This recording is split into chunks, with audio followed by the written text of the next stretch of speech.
injured in an accident, one thing leads to another. Your injury leads to treatment. Treatment leads to hospital bills. Bills lead to debt. Debt leads to stress. The advocates can help relieve that stress. Having an advocate attorney on your side leads to faster resolutions, fair outcomes, and a peaceful recovery for you. You deserve an advocate. This is The Monty Show, the truth in sports talk streaming. When you want unbiased opinions about your favorite team without the spin, all you have to do is find The Monty Show, streaming live and available 24 hours a day, 7 days a week on YouTube. And now, here's Monty. Hey, The Monty Show live on Thursday, September 11th, 2025. As always, we are presented by The Advocates at theadvocates.com, the best injury attorneys in the business, 24/7, 365. Clear risk-free advice. That's what you get. And when you've been in an accident, when you got hit riding your bike, when you got rear-ended in your car, when you got hurt at work, yes, the advocates handle workman's comp cases. Please don't trust your insurance company. Get to theadvocates.com where you can chat with an injury attorney live online, and it won't cost you a dime at theadvocates.com. All right, after a rather more serious show yesterday, the universe of karma has delivered the relaxing topics for us today. And I want you to know, without saying too much, the non-sports stories of the day today. I think this is a Hall of Famer. We've done a lot of crazy stories on this show, and we talk about a lot of different things on this show. The non-sports story of the day today is goated. I mean, it's amazing. It is everything that you want in a not serious story that's really not really serious. All the drops, all the innuendos, all the all the great debauchery that the commenter loves. All of the things you've come to love and hate about this show will be on full display in the last half hour of the show or so. It is all I can say is wow. It'll move you in ways certain types of way. In ways that you can't even consider. Oh, and already we're going to choose violence with Texas A&M fan coming into the show today. Come back next week because, listen, it's your funeral, pal. I should be asking you, can you give my Texas A&M Aggies, my Notre Dame Fighting Irish, a real chance this weekend? Yeah, I mean, come on. Do you guys understand that Marcus is coaching probably for the season this weekend, which terrifies me because, it's Notre Dame, Texas A&M. I think all of us are fully aware that Marcus Freeman can't coach his way. I don't want to go too far. Because people are going to be like, you're an emotional mess, Marty. Yeah, you're right.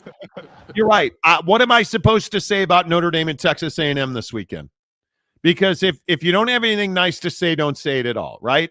And I'm telling you, I don't even deny that. But I'm telling you, if I look at the big games of the weekend, if Notre Dame loses this game, just fire Marcus Freeman. Again, I will say it.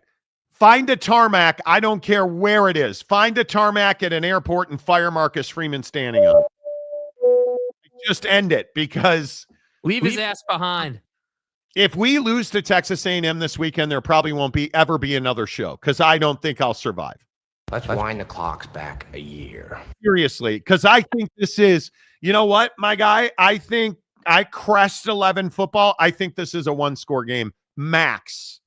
I think with the way Aiden Schuler is spectating college, Aiden Schuler against Miami, I am in awe of the amazing amount of football that Aiden Schuler watched against Miami. A lot. Yeah, the way that he was able to be on the field and watch the game. I'm pretty sure he had his Modelo on where his thigh pad usually goes, because he didn't need the thigh pad. He wasn't tackling anybody. That's cute. I remember when I had my first beer. Too much? Probably too much. No, not too much. Probably too much. You didn't hit anybody, and you lost the game. 100%. We did nothing. Nothing. And I'm telling you, I don't want to hear from because every time I lose my mind over Notre Dame, all the Irish fans, Catholics are great. Catholics. Yeah, the convicts were better. Right? What the hell is an Aggie anyway? You tell me. It sounds like a termite. I believe it's a soldier, and I'm just kidding. But my point is, what's an Aggie? And Mike Elko, I think A&M fan is a little traumatized after last year and feeling like the narratives are the same, and that Notre Dame's just recycled, Riley Leonard into CJ Carr, and that CJ Carr's mom is going to start texting him to motivate him, and that they're going to lose this game again. Listen, I understand we're Texas A&M. We're a land-grant school, bro. Neat. Just come and take your lumps. Please just leave your BS over there, and let's just go ahead and you guys just show up and don't play. Come get your ass kicking, then go back to shoveling piles of crap. Go back to College Station, lick your wounds, and go beat somebody else. I can't turd. Fine. Which is probably not going to happen. It's not going to happen. Again, if we don't play, if broke-ass Carson Beck, who got dumped by his girlfriend because he sucks, he's throwing up prayers. Well, thoughts and prayers. How'd that work out at Notre Dame? God bless. Okay. I don't feel better at all. Nope. That was not cathartic, and then here's Rock and Rant trying to make me feel better. Every time you come in here, I'm going to find the Willis McGahee horrendous knee injury, and I'm going to play it. Every time you come in here, it's your fault. Did. What about Kellen Winslow Jr.? He's a soldier. I don't have anything really. That's all I have when it comes to Notre Dame, Miami, and that's how I look at it. You guys at least showed up. I don't think we dressed out 22 players. I'm not sure. And again, Aiden Schuler didn't play. So, Timothy O'Hara, if UCLA loses tomorrow, UCLA coach should be fired. Well, we could say that. Oh, look, K-State Scott is here to make apologies for his quarterback. Where are we on Avery Johnson? Are we panicking on Avery Johnson in K-State as a season? If you're not, you should be. You're not, you should be. It legitimately is a season over for K-State. Yes. Are we just, as far as the CFP is concerned, it is, yes. Are we just writing this off, or because I was reading some stuff, and K-State fan, I think, and I can't confirm this, so it's just my speculation. K-State fan probably gets the best weed in the country based on what they're saying and the hallucinations they must be having that was supposed to be funny. Anyway, the point is, K-State fans think they have a chance. And I'm just asking, if you said to me, where does K-State rank in this conference right now? Let's do top 5 in the Big 12 right now. I think Iowa State number 1 until they're not. Because goddamn Rocco Beck. Utah number 2. Relax. TCU number 3. Man, I thought you were going to say Oklahoma State. Jeez. Wow. Well, no, I wanted to say Texas Tech, but I give the nod to the vacuum cleaner. Yeah, I think TCU's got to be yeah, you got to have TCU third. I completely agree with that. I think Tech's got to show you they can really beat somebody. they could beat somebody of some class and quality. Right. So I would definitely have TCU 3. I'd have Tech number 4, and then probably Baylor 5 right now, honestly.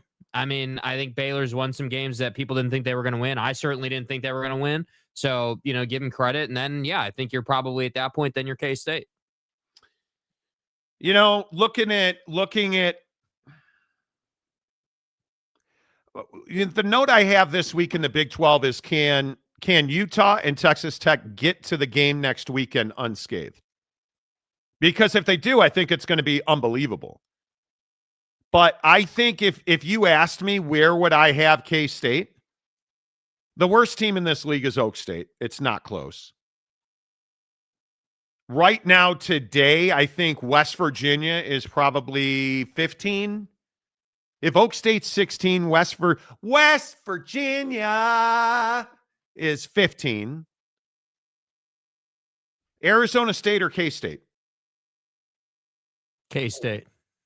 K-State or UCF? K-State. Okay, so then UCF would be 14. Arizona State would be 13. Mm-hmm. And then I think it's K-State because I'm taking Colorado over K-State. I think Houston's actually looked pretty good. I think I'm taking Houston 10. Kansas or BYU?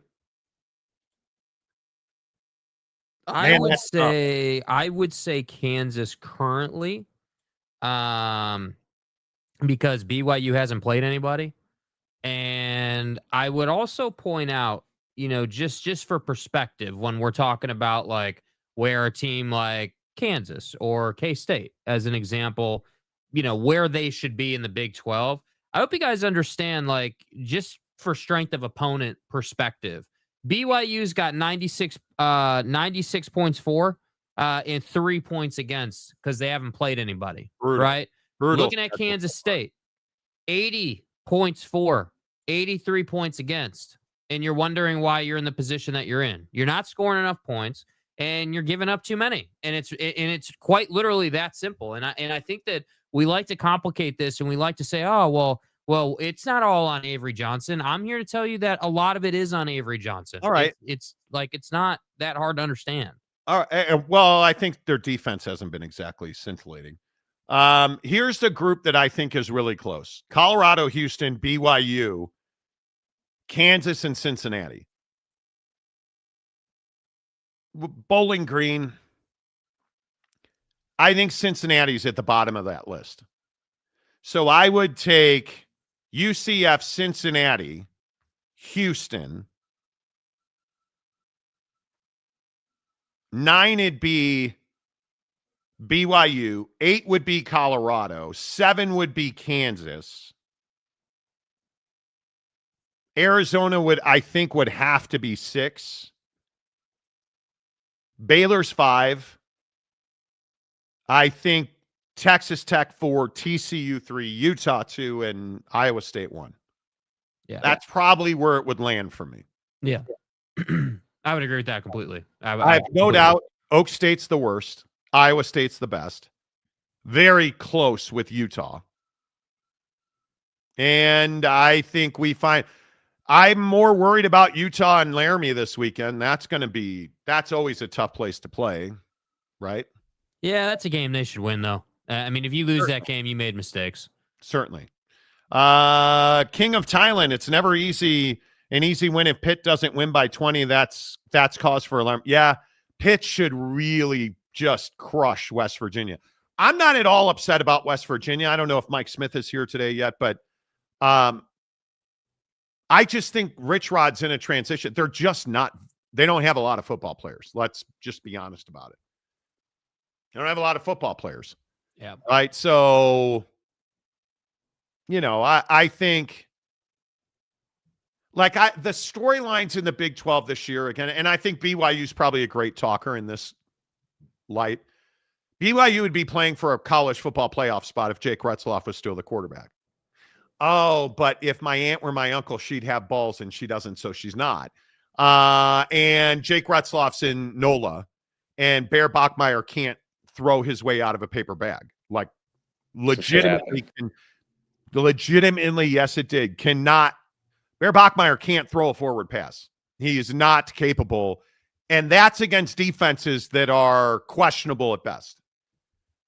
He's just not there. I'm not saying he's not going to be there. I look at Bryce Underwood or, any of these true freshman quarterback we talk about regularly. I just think Bear Bachmeier was not supposed to be playing right now. Yeah. He was supposed to be a backup, and he was never supposed to see the field. Jake was supposed to lead this team to the college football playoff, and I think he would have, and then Bear Bachmeier next year or in case of injury. Mm-hmm. So it's not his fault. It's not like Bear Bachmeier sucks, because he doesn't. But again, when I look at where BYU is and I look at his production, it is terrifying to me that we're in a situation where, yes, they're 2-0, and that's fantastic, right? Yeah, any game that you win with a guy who's never thrown a meaningful snap is fine. But let's not play this like all of a sudden, BYU heading to East Carolina, not this weekend, next weekend, they're going to get shellacked at East Carolina. East Carolina is not Stanford. It's not who'd they play in the first week, Portland State. Right? And what really scares you is you played two really not talented teams, like well below you. He's got a total of 272 yards, and he's only completing 63% of his passes. Yeah, look, I think that the what's funny is on ESPN's got BYU at an 80% win rating for this matchup, which I think is hysterical. But the interesting thing I think with the Bear Bachmeier situation is I don't really feel like the conversation is about his limitations, right? Like, obviously, he's a young quarterback. He hasn't had the chance to develop. I think it's way too early to be like, oh, he sucks or he's terrible. Not that you're saying that, but I think a lot of people are saying that. And I just think it's too early to be lopping that criticism on this kid. I think that, in the East Carolina matchup, the thing that I'm going to be looking for is the game plan and the play calling, because you have leveraged LJ Martin at a really high level in these first two games. And again, just like you said, you weren't playing defenses that were crazy good, but that doesn't change the fact that you were riding him. And I would expect more of the same against East Carolina. And really, if it's me calling the offense, I'm not asking Bear Bachmeier to bomb it down the field, but maybe once or twice a game. All I'm asking you to do is hand it off a bunch of times in this game, be able to throw it to the flat, right? So we can run the screen game. And then from there, just give me 5 to 8 yard intermediate passes. Nothing crazy. Jake. But again, who are we talking about? Ride the defense. Yeah, but the defense isn't going to hold East Carolina to less than 2 scores, man. Yeah, it doesn't matter what they're capable of. It's what needs to be done. Kalani Sitake defenses, especially since Jay Hill got to Provo, have overwhelmingly done the needed job. They have done the job, and they've done it well.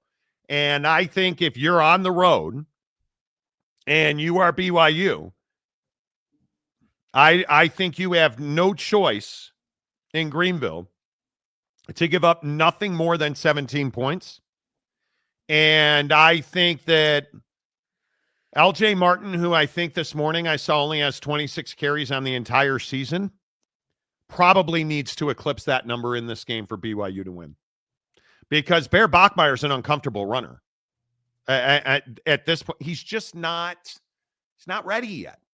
And that doesn't mean he won't be, right? But it's incredible to me how the coin has gotten flipped in Provo because of this Jake Retzloff situation. Yeah. And I love what Bear Bachmeier is going to be. But I don't need what he's going to be. I need what he is now. And this is where I get into your point about play calling. I don't like A-Rod's play calling when he's got a fully functioning quarterback. Be conservative. You're on the road, non-conference game. Sure, you can take more risks. Still, please be conservative. Starting 3-0 with what you have right in front of you, I think would be an incredible accomplishment. Because after East Carolina, you're at Colorado, West Virginia at home, at Arizona. Those are 3 games where you should take 2 and lose 1. So if you do some mathematical equations and stuff, you're 2-0. Let's say you lose to East Carolina, 2-1. You're going to lose to Colorado because it's at Folsom, 2-2. You're going to beat West Virginia, and you're going to have a hell of a game on the road in Tucson. You have a chance to come out of that game in Tucson 4-2. And if they are 4-2 going to the Utah game, that's an incredible accomplishment because they go home for Utah, at Iowa State, at Texas Tech, TCU, at Cincinnati, UCF. Make your hay. Be conservative because that East Carolina game needs to absolutely could be a game that's bowl eligible or not. Is it possible that they could ride the D? Sure it is. Stay hard. Sure it is. Grow up, Keaton. Grow up. Mike Smith, Mountain Mama. He nearly took the Bama head coaching job the year before he left Michigan. Oh, Rich Rodriguez. Yes, he did. Yes, he did. Gumby. So did. Which is fine. I need to know when and where you will be flying out if I plan on making a call. Okay. Rich Rod screwed up at Michigan. Okay. Retzloff had a lower completion percentage than Bachmeier so far. What has that got to do? Get the hell out of here, dude. No, seriously, what does that even matter? Bear Bachmeier's not. You want, bro? You don't know ball. Do you even watch BYU football, bro? Bear Bachmeier's not capable of throwing this team to a win, and I just don't know what Jake Retzloff's completion percentage has to do with Bear Bachmeier. What about his adjusted QBR, Monty? Exactly. King of Thailand. Guys. Hey, guys. Got approval for my non-immigrant retirement Thailand visa. I also signed up for a teaching course that starts 11/24/25. Whoa. School year in Thailand starts April 1st. Let's go, dude. Everything else, we're out of here. I told you. Courage when you have to do something that takes some courage. It's amazing what happens when you put your mind to it and you just start doing it, and all of a sudden things come together. It's amazing. And I think King of Thailand legit is moving to Thailand in, I think you said December 11th. Or maybe it's November 11th, 11/11. I'm thrilled for you. Absolutely, I'm thrilled for you. Chris George, I'm a lifelong Pitt fan, and I always get nervous for the backyard brawl. This game could go either way. Ooh. Look at 2007 when 4-7 Pitt won at West Virginia to keep them out of the BCS title game. You don't want that. No, you don't. You don't want that. K-State should rest their starters tomorrow, get out healthy, then reset and focus on UCF Big 12 game. If we lose that one, the season's basically toast. After that, we can beat KU like always. Well, we're just going to beat them like always. Well, you've got Arizona tomorrow in Tucson. That's not a game you can give away. Ain't no reset. You're there. Yeah. Your schedule is so impossibly difficult the last month and a half. You are at Baylor, TCU, at Kansas, Texas Tech, at Oak State, at Utah, Colorado to end the season. You get one bye week at Oak State. It is what it is. You need to win the Arizona game. It's a must win. Let's see. D's nuts. Do I think East Carolina can beat BYU? Yeah, I think Greenville is a more difficult place to play than people think. So, we'll see. I mean, I don't love it at all. It's a night game. It's gonna be hostile for sure. And I just think that I don't want to spend the whole time just ripping A-Rod, but this is that game. where you're on the road, your play calling needs to be dialed, and it's not going to be. I guarantee you, he will get away from what the plan is. He will get away from the strengths of the football team and start asking Bear Bachmeier to do things that you shouldn't be asking Bear Bachmeier to do, which will lead to turnovers and possibly lose you the game. But if you run the football and you stay committed to that, you'll be fine. Yeah. Well, we'll see. I mean, okay. Yeah, I'm interested to see it. K-State, Arizona's right. And I'm sure you guys will correct me if I'm wrong. Arizona and K-State's a non-conference game because in 2016 they did a scheduling agreement. And so technically this is a non-conference game. So there you go. But I just okay. It's an odd quirk. It doesn't matter. I would tell you that's a must-win game. I just don't know when I look at your schedule, I just don't understand how you're willing to write this game off. Because I'm not. I think it's a really important game. Ferris Stan already got filtered. Is that Ferris? That's got to be Ferris Stan. Okay. I have no idea. Like, more than we need to get to the TV story. KG Soda. Anyway, it's a basketball thing. 2-0 SC at 2-0 Perdon't on CBS 3:30 Eastern. KG. You lose this game, I must slap you in the face. No.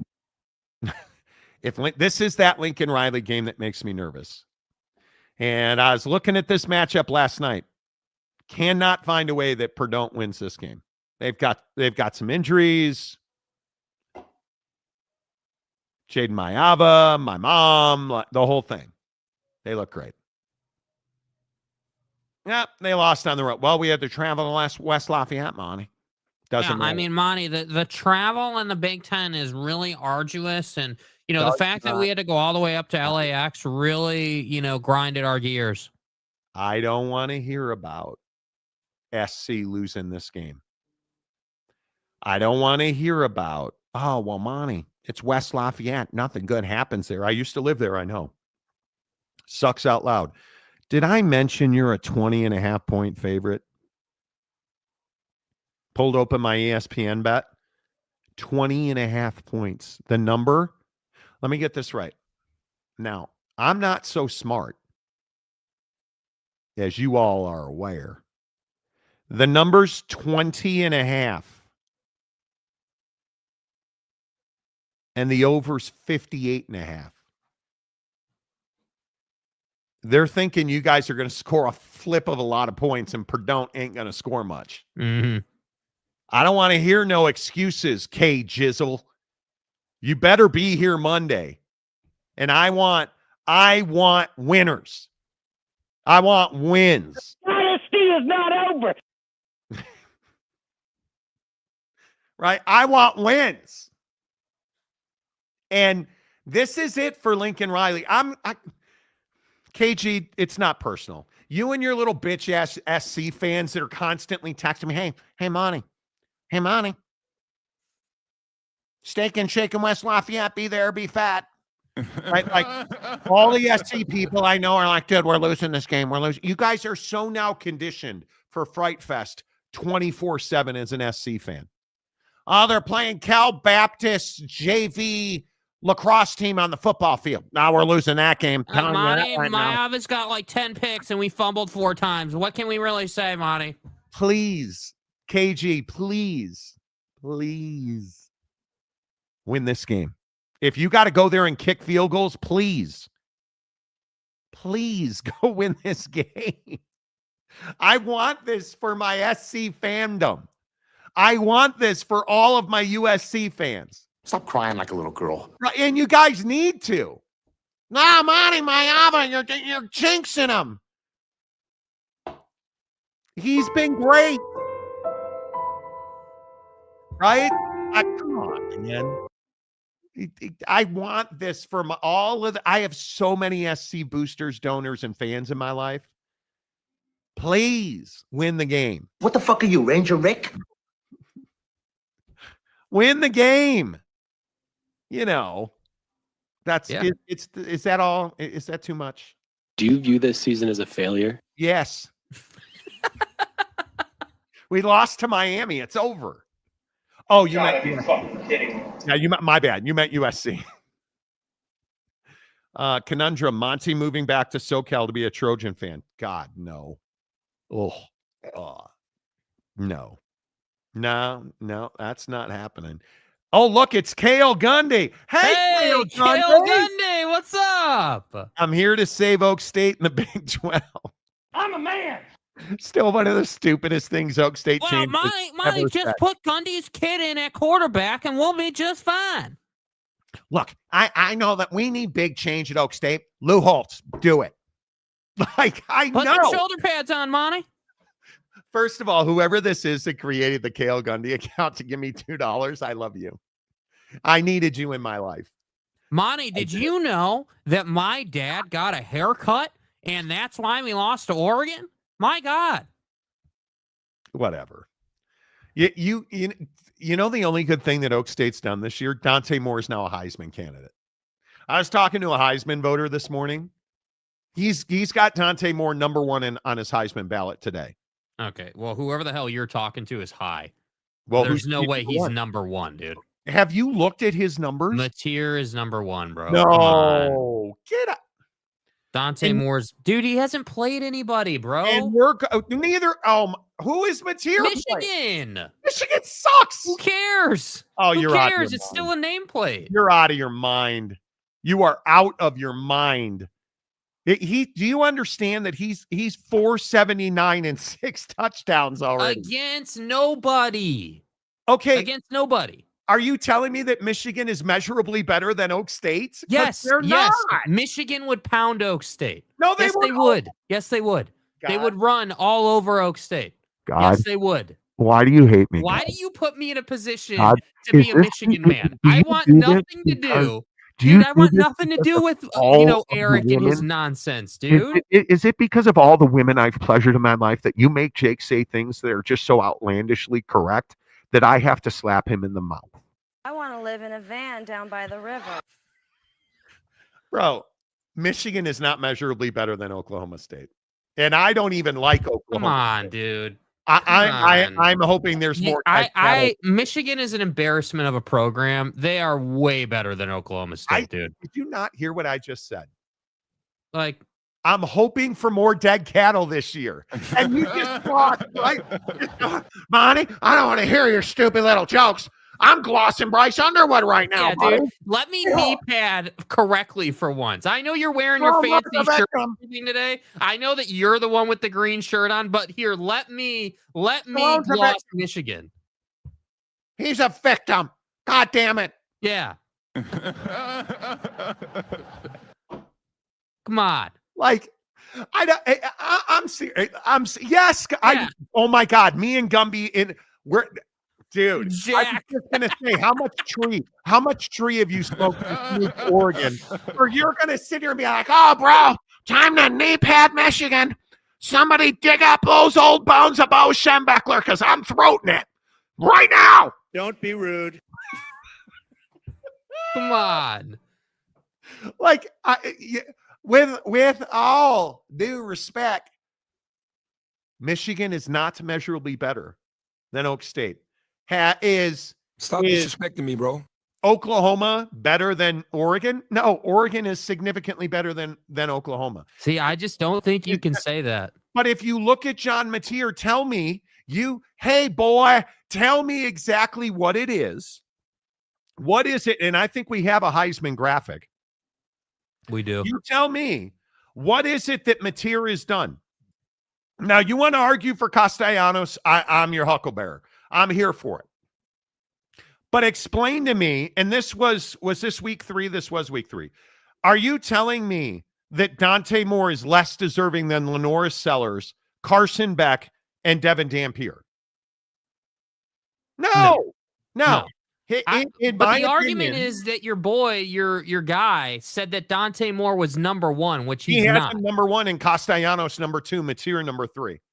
That's to which I said, screw you. You're out of your damn mind. A stud. It's first of all, it's September 11th, right? Like, I mean, we haven't done anything in this season yet, right? And Mateer has. But has he? Yes. Okay. Let's talk about what Chaboy John Mateer has done. I'm here for this fight today. I am totally here for it. John Mateer, when you look at his numbers, because that's what the Heisman comes down to, right? Numbers and big wins. 21 or 34, 270, a touchdown and a score. The big number that stands out is 19 for 74 and 2 running touchdowns. Mm-hmm. Huge game performance. Totally agree. National TV, it was a huge number, right? Mm-hmm. We all saw it. Mm-hmm. He's got far gaudier numbers than does Dante Moore, who was 16 of 21, 266 and 3 passing touchdowns and 11 yards rushing against Oak State. Mm-hmm. So this comes down to what you think. Is the University of Michigan measurably, significantly way better than Oak State? The answer is no. Yeah, we just disagree. Bryce Underwood's a true freshman quarterback. The only place in Oak State, James, I'm going to ask you to put the butt probe down real quick because I don't want your thumb to slip. The only place at Michigan is significantly better than Oak State is the defensive line. Otherwise, dude, Michigan has 0 skill players. Dude, Underwood is better than Haas-Hengy. Well, fuck no. Well, Haas-Hengy's not playing. It's Zane Flores. Or Zane Flores. You're better than Zane Flores. Okay, well then you have to come to the middle a little bit, dude. The problem for Dante Moore right now, and I agree when the awards handed out, it is a popularity contest, and you're looking at stats over a season, and you're also going to consider the biggest wins that you had, the most iconic wins you had for the Heisman. I think also helps your popularity.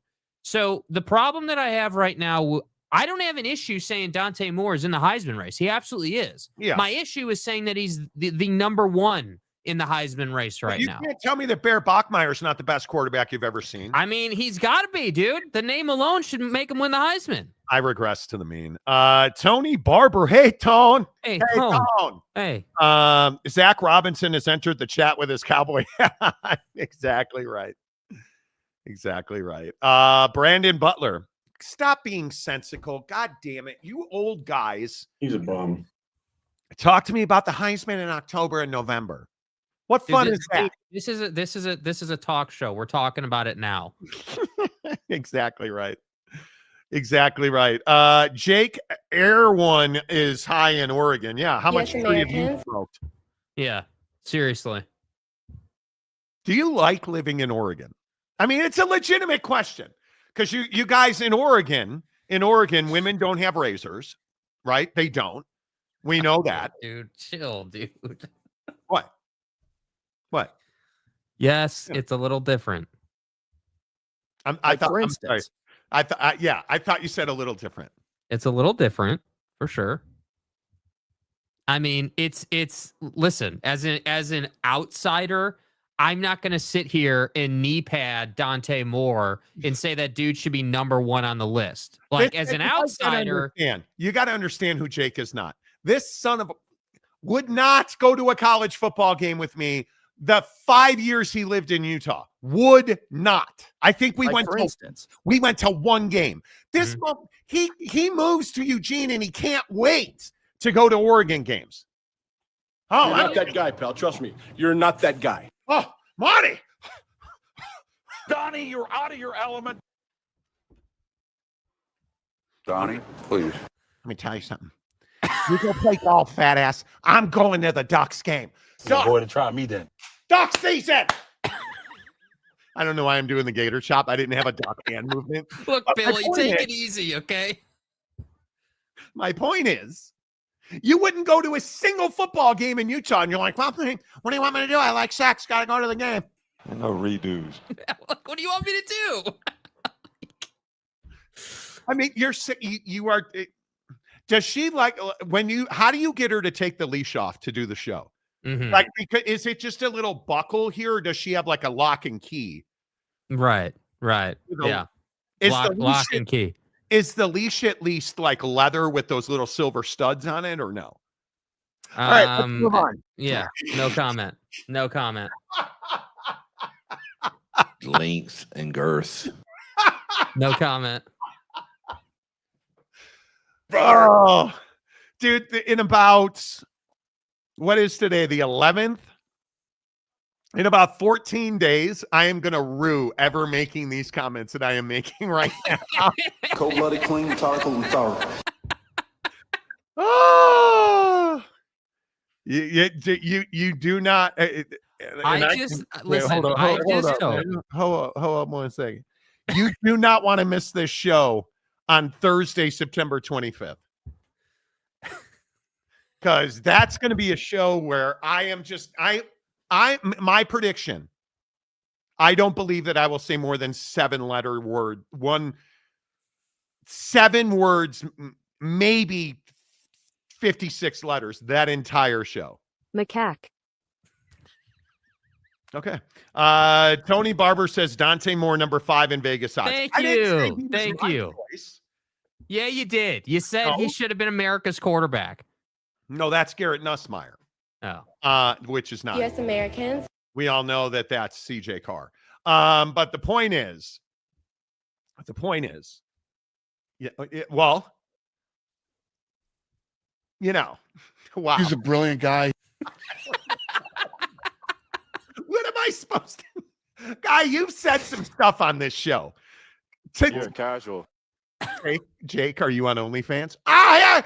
Dude, look at this redwood. Oh! I can't even imagine. Guys. Listen, this is Oak State James, and I have an announcement to make on the show. I actually adopted the Shannon Sharp lifestyle, and I rolled out a new OF. And here's all my social media and all my stadium videos. Please pay to watch. You guys, let me tell you, have you ever had chafing from tree bark? Because we got to talk about this. Too bad. Oh, Jake's new thing in Oregon. Hey, hun, let's go to the hummus bar.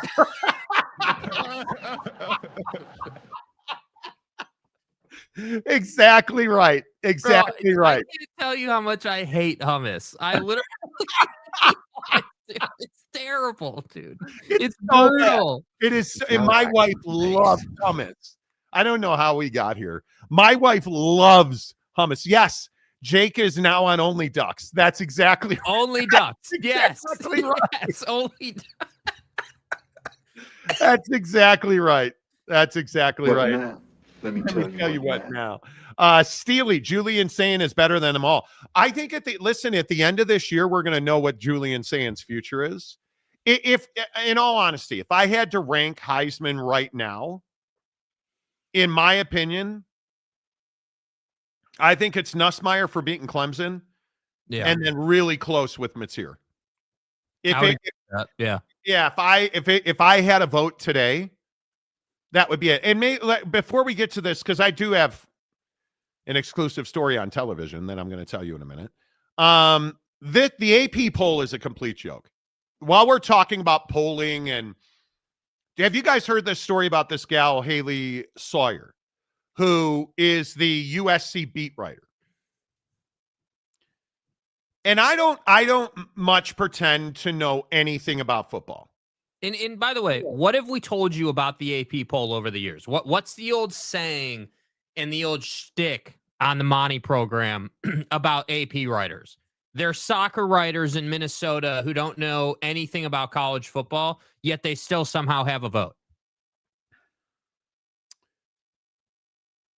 So here we go with week 3 of the AP poll. Haley Sawyer has Florida at 16. They lose to USF. She moves them up to 14. Where do you think she has USF ranked? Anybody want to guess? Oh, that's right. She doesn't have them ranked at all. So let me get this right. Florida lost to USF. You moved Florida up 2 spots after the loss. And USF is not ranked at all. And okay, I mean, look, I don't know ball. Just ask any of the viewers of this show. Who am I to say that USF should be in the top 25? Oh, look at that. The AP poll has them in 18. And so you look at this and you're like, well, okay, she got one wrong. She had Florida State 10 and South Carolina 14 in week 2. Florida State beat a nothing burger, but I think they went 70-something points. Yeah. South Carolina only wins their FCS game by 28 points. She moves South Carolina to 10, and she moves Florida State behind South Carolina to 11. She has Oklahoma 18, Tennessee 25. After Tennessee beat an FCS opponent and Oklahoma beat Michigan, she moved Tennessee up 13 spots to number 12, and she has Oklahoma at 15. And we are supposed to believe that the AP poll takes this shit seriously. And before I let you hear from this don't know ball voter in the AP poll, look at the poll that's on your screen in front of you.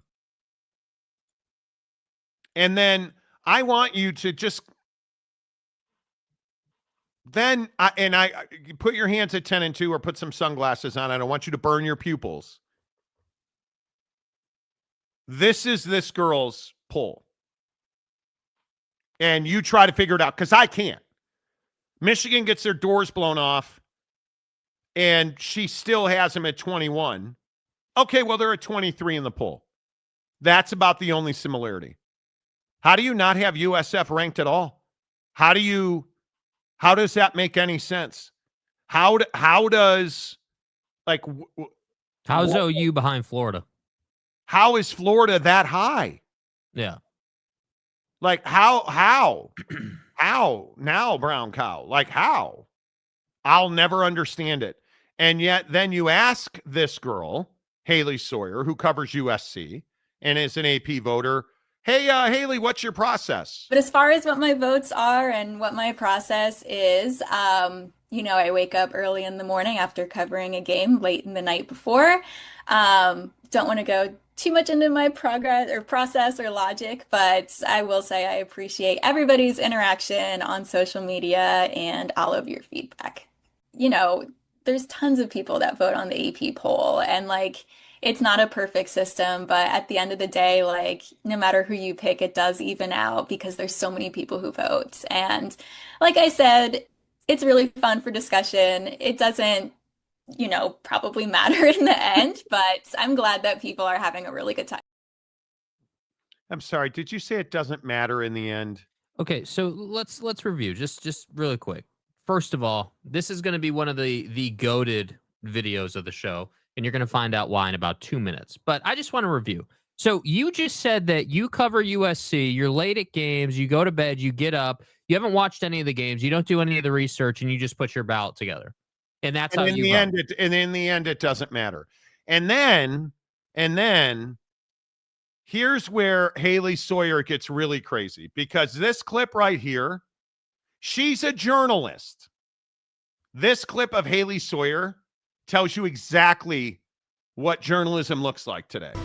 I personally believe that U.S. Americans are unable to do so because some people out there in our nation don't have maps, and I believe that our education, such as in South Africa and the Iraq, everywhere such as, and I believe that they should, our education over here in the U.S. should help the U.S.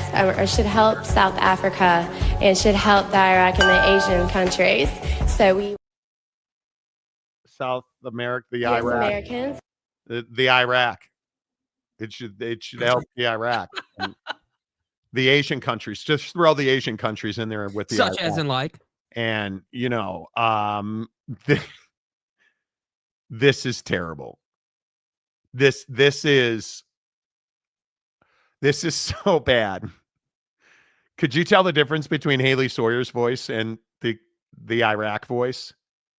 That's how bad. Like, you guys, do you listen to how many times Haley Sawyer says like. But as far as what my votes are and what my process is, I wake up early in the morning after covering a game late in the night before. Don't want to go too much into my progress or process or logic, but I will say I appreciate everybody's interaction on social media and all of your feedback. There's tons of people that vote on the AP poll, and it's not a perfect system, but at the end of the day, no matter who you pick, it does even out because there's so many people who vote. And like I said, it's really fun for discussion. It doesn't, probably matter in the end, but I'm glad that people are having a really good time.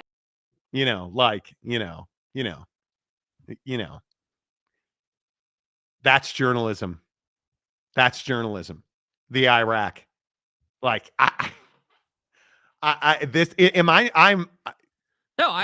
this is top 3 all time. See, and I came prepared today, right? So we've got Haley, we've got Miss Teen South Carolina, and then of course, because what would this country be and what would this show be if we didn't give our final contender for dumbass explanation of the day his fair share of the spotlight?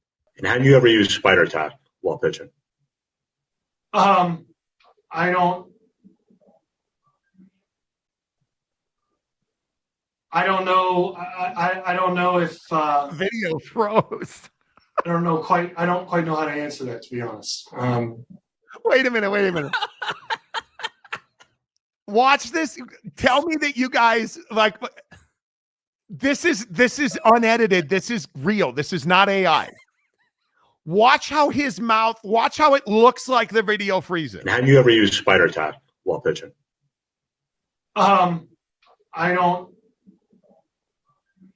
Frozen. Reboot. I don't know. I don't know if. I don't quite know how to answer that, to be honest. There are. Dude. I'm telling you, these 3 clips right here are the 3 greatest explanations of nothing that I've ever seen in my life, dude. You've got to get the Iraq. It is truly one of the great drops ever. It is, for all intent and purposes, Garrett Cole did a better job explaining his AP poll vote than she did. And I don't even know. Yeah, macaque. I don't even know how you understand this. She's a journalist. How does this happen? I have no idea. I think this is so bad for college football because when you're joking and laughing and I want you to watch that. Look just how nonchalant. Look how unserious she is answering these questions. But as far as what my votes are and what my process is, I wake up early in the morning after covering a game late in the night before. Don't want to go too much into my progress or process or logic, but I will say I appreciate everybody's interaction on social media and all of your feedback. There's tons of people that vote on the AP poll, and it's not a perfect system, but at the end of the day, no matter who you pick, it does even out because there's so many people who vote. And no, it doesn't. Like I said, it's really fun for discussion. It doesn't, probably matter in the end, but I'm glad that people are having a really good time. It doesn't matter in the end. People's careers are being impacted by you. And it doesn't matter in the end. It doesn't matter. God, that hurts so much. And the AP is aware of this, and she still has a vote. She still has a vote. Yeah, I don't know how. I have no idea. And I'm hoping it gets ripped at the end of this year, because when you say that you don't know and it's not important and it doesn't matter in the end, How are we giving it any credence whatsoever? This is so bad for college football. It's so bad for college football. And I want it to be something that matters, but the AP poll doesn't matter. And I just think it's so bad. And I look at the way that this thing is played, and I want people to know that the AP poll should matter. I'm getting a spam call. Too late. Yes, take it. Too late. Damn. Should have answered it. But I want it to matter, and it just doesn't. KG, AI will do a better job. We need AI poll. You're not wrong. Yeah. Joey B, Haley Sawyer can rate top 25 hummus brands better than the college football top 25. Damn. You're not wrong. Grayson, she's right. It doesn't matter. How does it not matter? You understand that people's ability to go to bowl games, people's ability to, the early momentum of getting into the college football playoff, that matters. It matters. When you look at where people are ranked and how much rankings, how many coaches have contract bonuses based on the AP poll? How many NIL bonuses? How many, this is real money. And you get somebody saying, oh, I wake up after being up all night and, flip on the TV.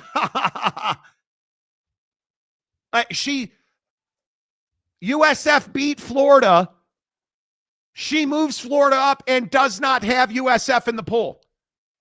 That just tells me she's like, okay, Plinko time, baby. Just move some stuff around. Oh, cool. Colors match there. All right. It's like drapes in the bedroom. All right. Let's make sure we get the color base and case, and the walls and the ceiling have to be color coordinated. Well, I like that blue and orange, that green stuff. Get that out of here. Green. I don't need green in my color palette. That's what it feels like to me. Like she just doesn't watch the game. She does not care. And she watches USC, so she feels like she knows, and she may. But this is horrible. I'm telling you right now, this is so bad for college football. It's so bad for college football, man. Like I cannot even fathom how bad this is for college football. Yeah, it's terrible. And it's not, the hard part is not surprising. That's the thing. It's not surprising.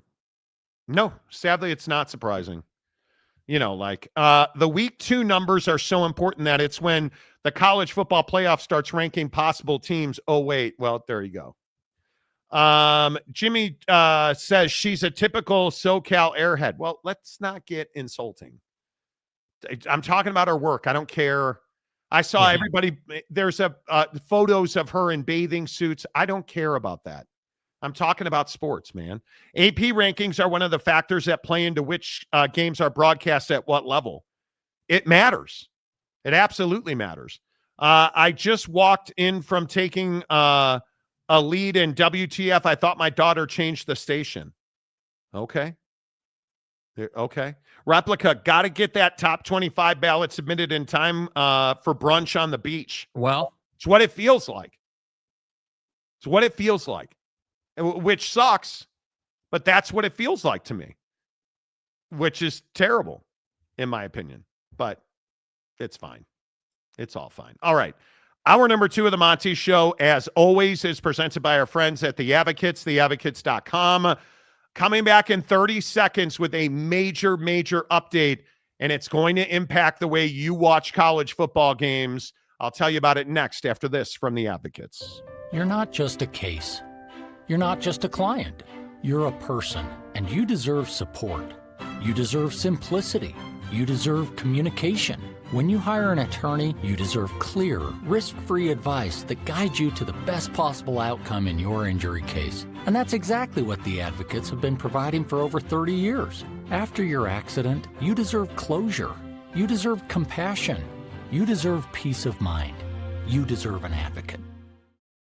And you can get one 24/7, 365 at theadvocates.com, or you never pay a penny out of pocket. In fact, you have nothing to lose And that's going to get you clear, risk-free advice. See, because you don't pay the advocates unless and until they win your case. And trust me when I tell you, if you don't have a case, they're going to tell you that, because the advocates are going to do all of the work for you. You're going to hand them the claims process so you can get back to the best version of yourself. They're going to go and fight your insurance company. They're going to get you what you deserve, because you didn't deserve to get in that accident, but you do deserve an advocate. 24/7, 365 at theadvocates.com. All right, let's get into this story on a Monty Show exclusive, and that is that ESPN, CBS, NBC, and Fox are discussing a live sports streaming platform that would be an all-in fix for the frustration that a lot of fans are dealing with right now, trying to figure out where to watch college football games. And in talking to people around college football, there is one common denominator in the thought process of all of these executives. We are losing money because fans are fed up trying to figure out how to stream games and what they're actually paying for.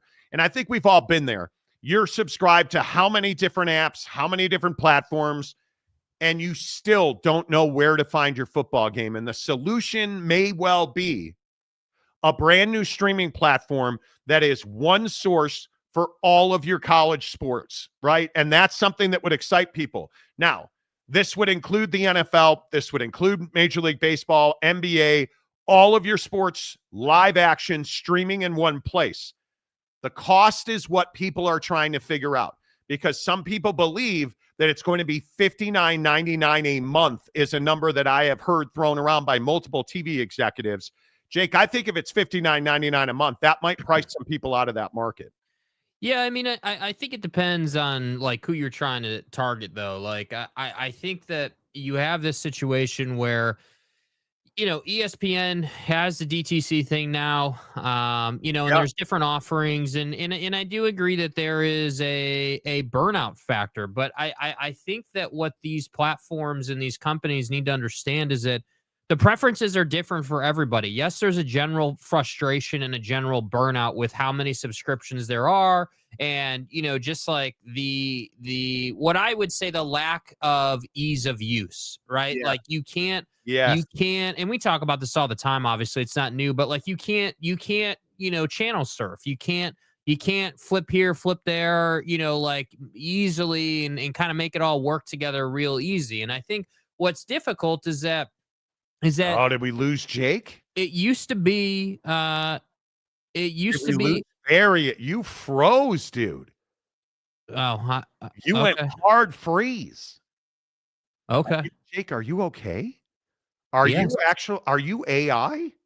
Yes. Yes. Go ahead and pick up. I don't know where you left off, but yeah, I mean, basically all I was saying is that basically it's a situation where, you know, people are frustrated with the lack of ease of use. And I think that everybody has different preferences. So like, as an example of this, some people would like a pay per game option, right? Hey, I just want to see this one game. Let me pay $2.99 for that game. Right. I don't think that's ever going to happen. Well, that's but so limiting revenue wise. Right. But my point is that it's not good enough just to have, hey, we're going to put it all into one bundle and do $60 a month. And then we're going to have anxiety about pricing people out. The reality is $60 a month is a steep discount, you know, for what we're paying now. I mean, I'm paying probably $150, $160 a month, I would think. But think about it in these terms. If it's $59.99 a month, and if you pay, you know, if you figure that is, what is that, $420 a year, let's round it up to $60. They'll give you a discount, right? Where, you know, essentially you'll pay, you know, $600 a year, whatever the discount is, right? If you buy it all at once, it's $600 a monthly price. Like, I think they'll figure out pricing. The problem is that whatever that number comes down to, that's just live sports. You're still going to have Fox Sports Go if you want to watch any of their other programming. You're still going to have other platforms. You're still going to have Netflix. You're still going to have Hulu or Disney Plus. Or if you're a parent and you've got young kids, you're still going to wind up paying for Disney on top of another $60. Like, this is not, and I agree, we need all live sports in one place. But is Amazon going to sign on to this? Somehow I don't think so. But the NFL owns 10% of ESPN, and ESPN now owns NFL Network and NFL properties. The NFL is going to be where ESPN and ABC are. And I think it is I think the issue still becomes that we as consumers, in an era where, again, the consumer price index ticked up, inflation's ticking up, food's expensive, can we afford $60 more a month to get every live streaming thing? And what does this do? Does this include the NFL Sunday ticket? I don't know. I would doubt it. Some would really doubt it. But see, that's what I'm saying. Like, I think that there has to be, there has to be tiers to it. It can't just be like, because either way, like the Amazon thing, I think is irrelevant because we're already all paying for Amazon, right? Like Amazon's going to be there. That cost is already going to be there on your line item because you're already a Prime member. The Amazon ecosystem is so Swiss Army knife. It's so multi-purpose that we're all going to have that either way. And the streaming portion is just an added layer to it. Whereas like Hulu, I have no interest in Hulu. I'm not a Hulu guy. I'm not interested in the Hulu offering. I've never watched Hulu.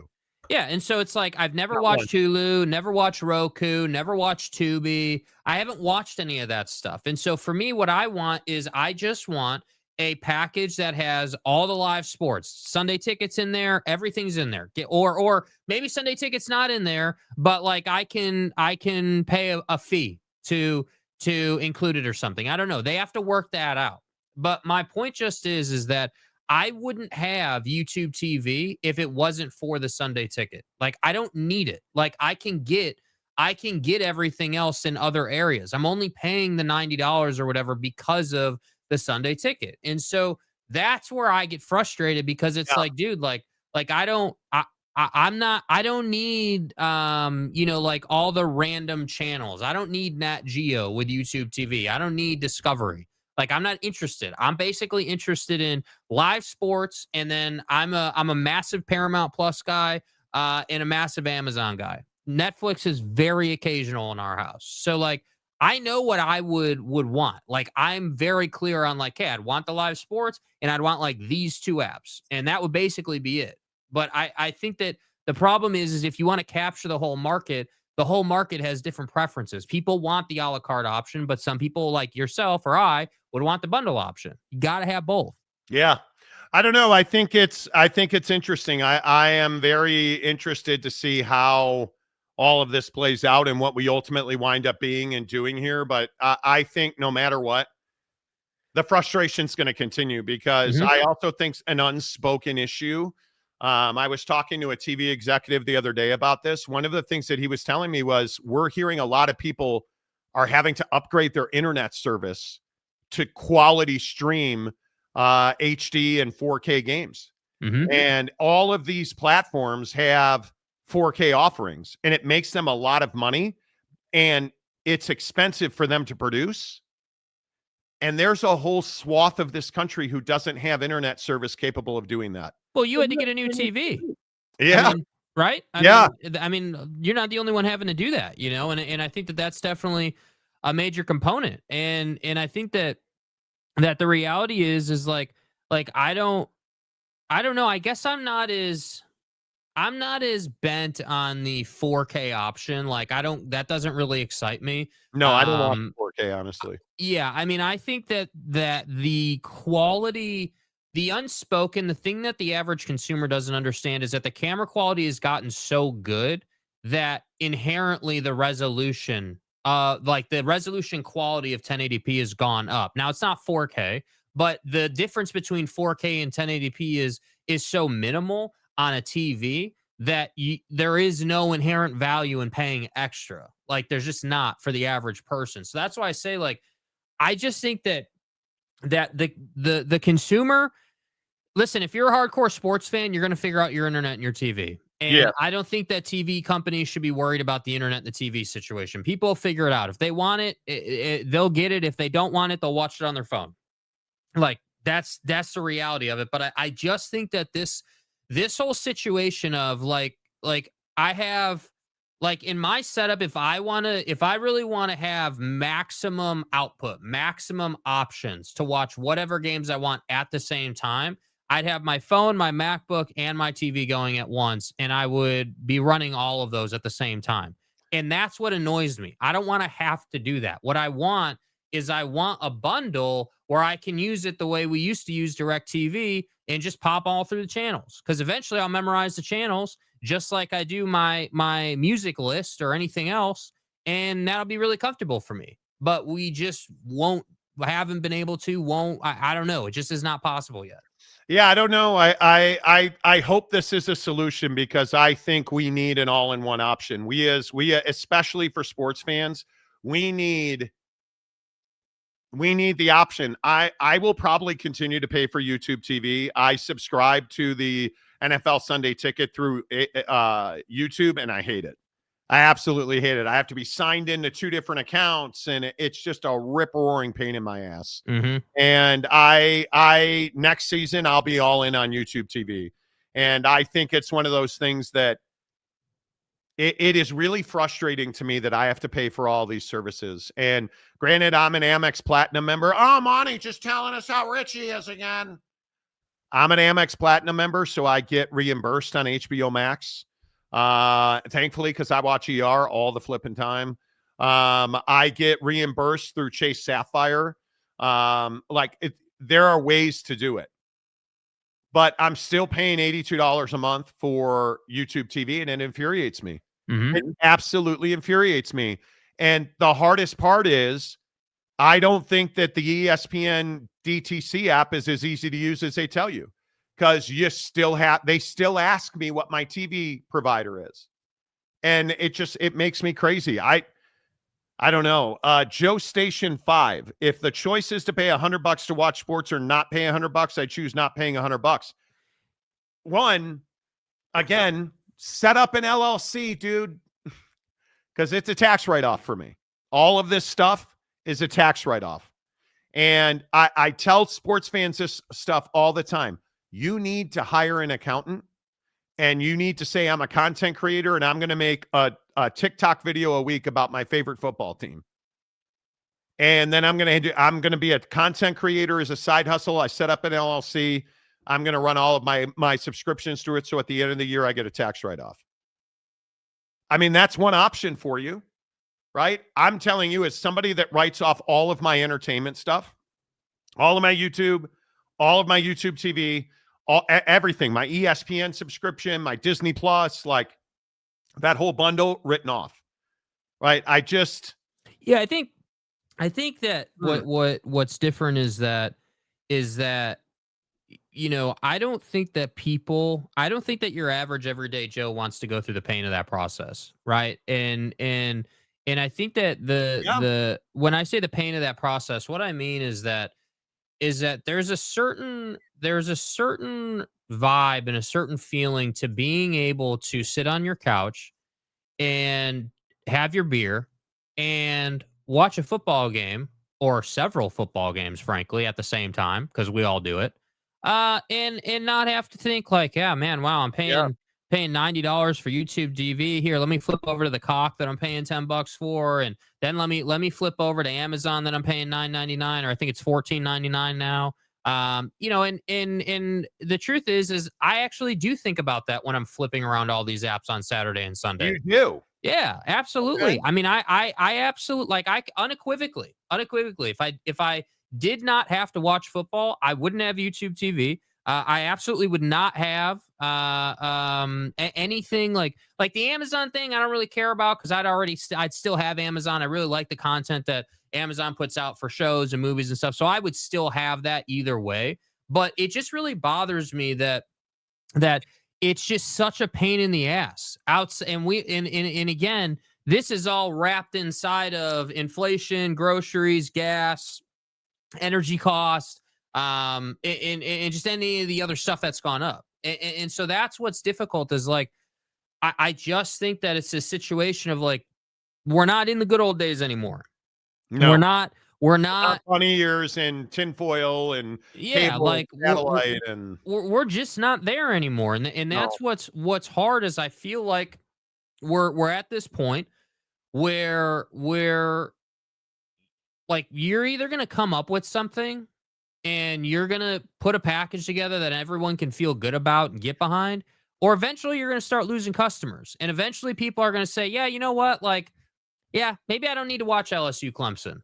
Yeah, maybe I don't need to. Maybe I really don't need to watch, Florida State blow out nobody. Like, maybe I don't need to watch that. And eventually that'll take place, man. I'm telling you.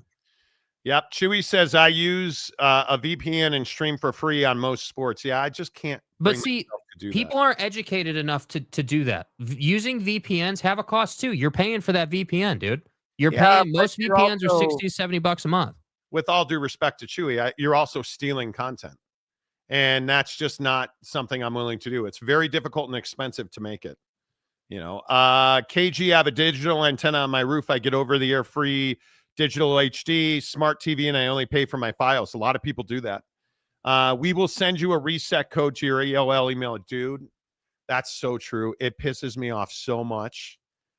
Like, when I signed up for the Sunday ticket, I did it on YouTube. But you can't, it's so frustrating. I couldn't sign up on my phone. I had to use a desktop to do it. I did it on my TV, and it turned into a gigantor pain in the ass. Like, it was incredibly frustrating. And it doesn't get you Monday Night Football and Sunday Night Football, and Do you see what I mean? Do you see like do you agree that it's that it's like, I talk about all the time that you want to focus on doing things that don't take up a ton of like mental capacity. Like, I shouldn't have to be like, oh, well, where's Monday Night Football and where's Sunday Night Football and where's Thursday Night Football and where's regular football? Like, I should not, as a viewer, have to do that, bro. Like, that should not be a thing. Yeah, it's really frustrating. I have a lot of frustration over it, and apparently a lot of consumers do. And I totally get it. Right now, you can have YouTube Premium and you can have Paramount and some other options that you can put into your subscription list on YouTube, so you do not have to leave YouTube to watch them. Correct. Which is smart. Right. That's smart. Yeah. I jailbroke my Google streaming box. I can watch whatever I want. There you go. Sports Fire app is killer. Okay. King of Thailand, question: if I pay for YouTube TV and use VPN to get content I paid for, to me, that's a workaround. I hope we get to a point, you guys, where we're not having to pay for all this. I want all in one. I want all in one. That's what I want. And I look at this situation right here. This is ridiculous. College sports TV is broken. And I talked about this the other day. 10 a.m. for Texas Tech and Utah is ridiculous. 11 Eastern. Why not? 10 Eastern is a hell of a lot different than 11 o'clock. How different is 10 p.m. to 11 p.m. for you? That's hugely different, right? Like, TV in college sports, I think, is horribly broken. I really do. And that's why this story is huge. And I can tell you, I think it's going to happen. I think there is going to be a all-in live sports streaming app where you can get every single live sports game. And my question to the people I've talked to about it is, hey, I had to re-up with YouTube TV because I couldn't get Sunday Night Football. This app solves that problem. This concept solves that problem. And it'll be on TV and it'll be on phone. And yeah, I think it solves that problem. I think it is the only logical way for sports fans to go to one place. And the real question, I think some of the other things you need to wonder are, okay, well, are we going to have an a la carte option where we just get all NFL or maybe just Major League Baseball? Do I have to pay for hockey if I'm not a hockey fan? That's a question I think that they're going to have to filter through. But there is going to be a live sports streaming solution, if you will. And we'll see when that happens or how it happens or how long it takes. But I think the minds that control the TV game are working on it.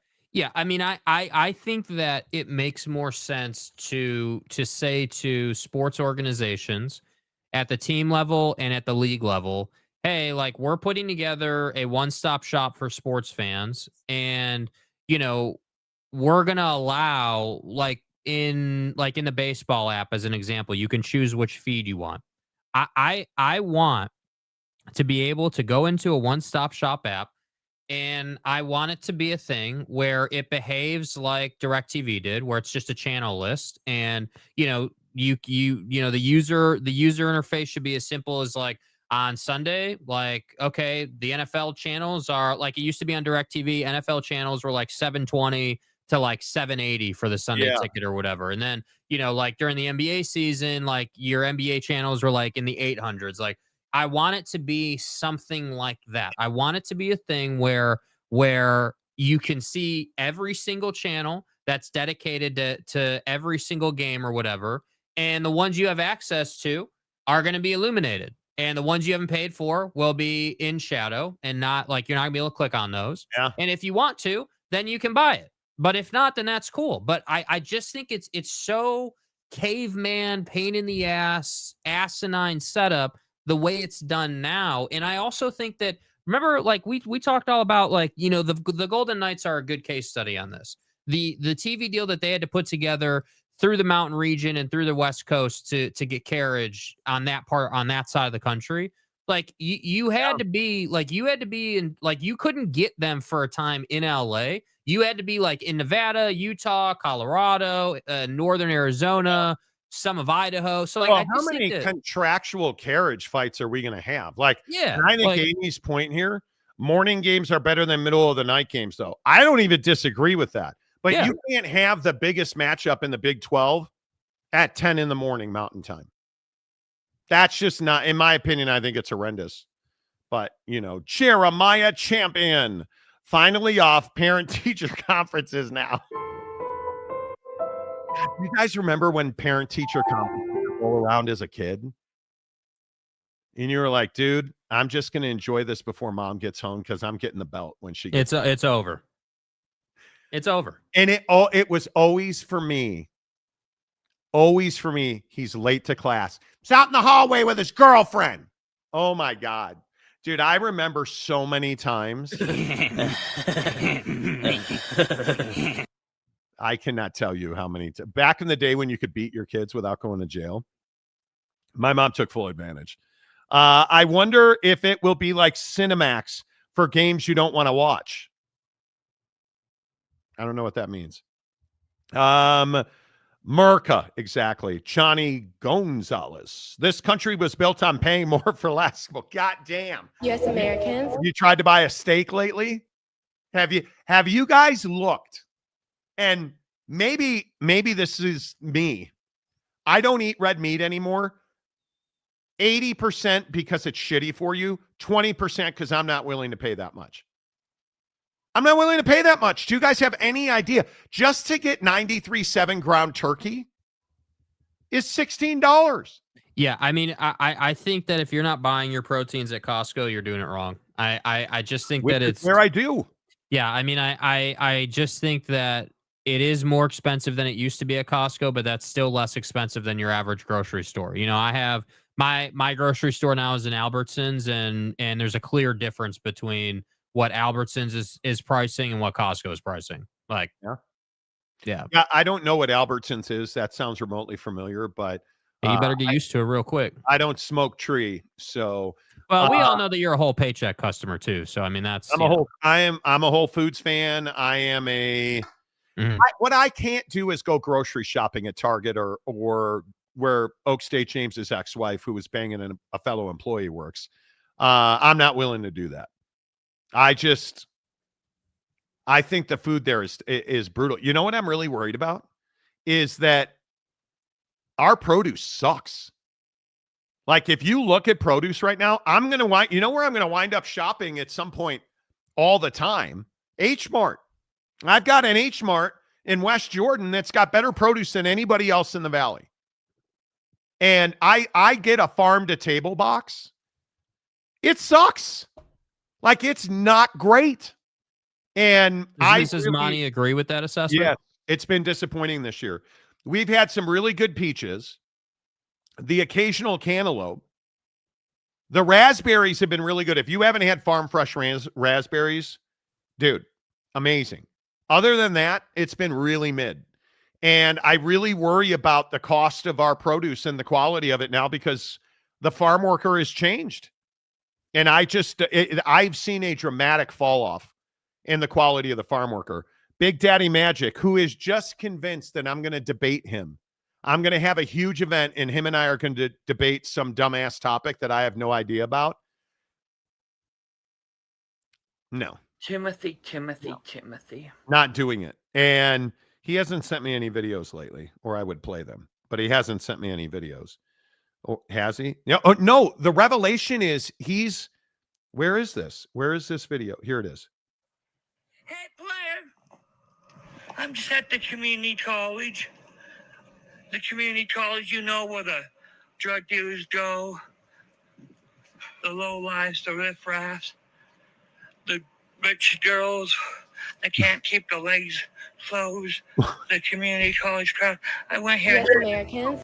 I'm an alum, and Alcohol Anonymous is very cheap for alumni here. My guy got into AA. My guy got into AA. Big Daddy Magic. Listen to what we told him on the show. He claims he is never going to drink again. Mm-hmm. Yeah. Okay. Big Daddy Magic says he will never drink again. He is in AA, to which I say, way to go, guy. And I hope you stay on the wagon. And listen, you get to 6 months, I'll buy you a Josh Allen jersey. Just get to 6 months. Okay, so are we going iced out Josh Allen jersey? January, February. I will, if you get to February without taking a drink, and somehow I'm going to have to trust you, which. Good luck with that. Good luck. I'll buy you whatever Josh Allen NFL authentic jersey you want. Illumindursky. We had one-stop place when Netflix, Hulu were the big streaming things. Then the distributors wanted to cut them out and make their own product, and that is where fragmentation came from. Well, you're not wrong.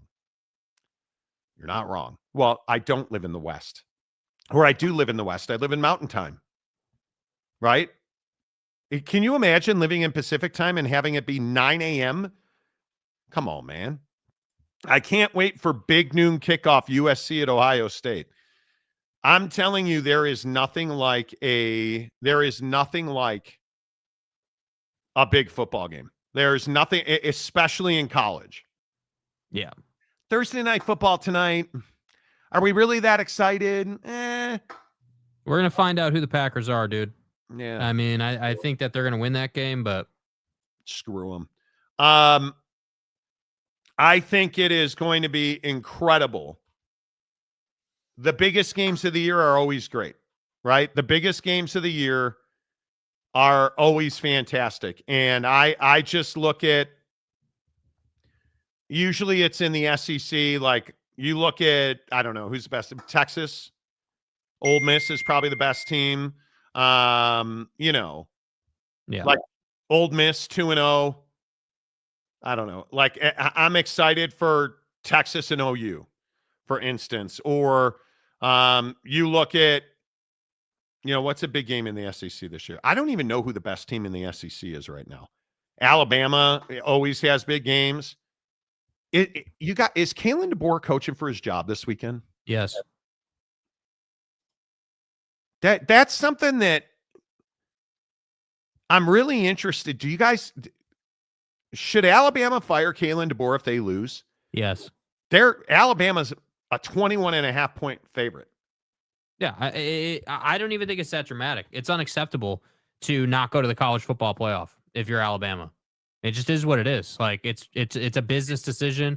It's not personal to Kalen DeBoer. Like you're either going to the CFP every year and you're dominating or you're not, and they're not dominating. And quite frankly, the culture looks like crap there right now. Yeah, I don't even disagree with the culture thing. But is this not a little quick to fire Kalen DeBoer?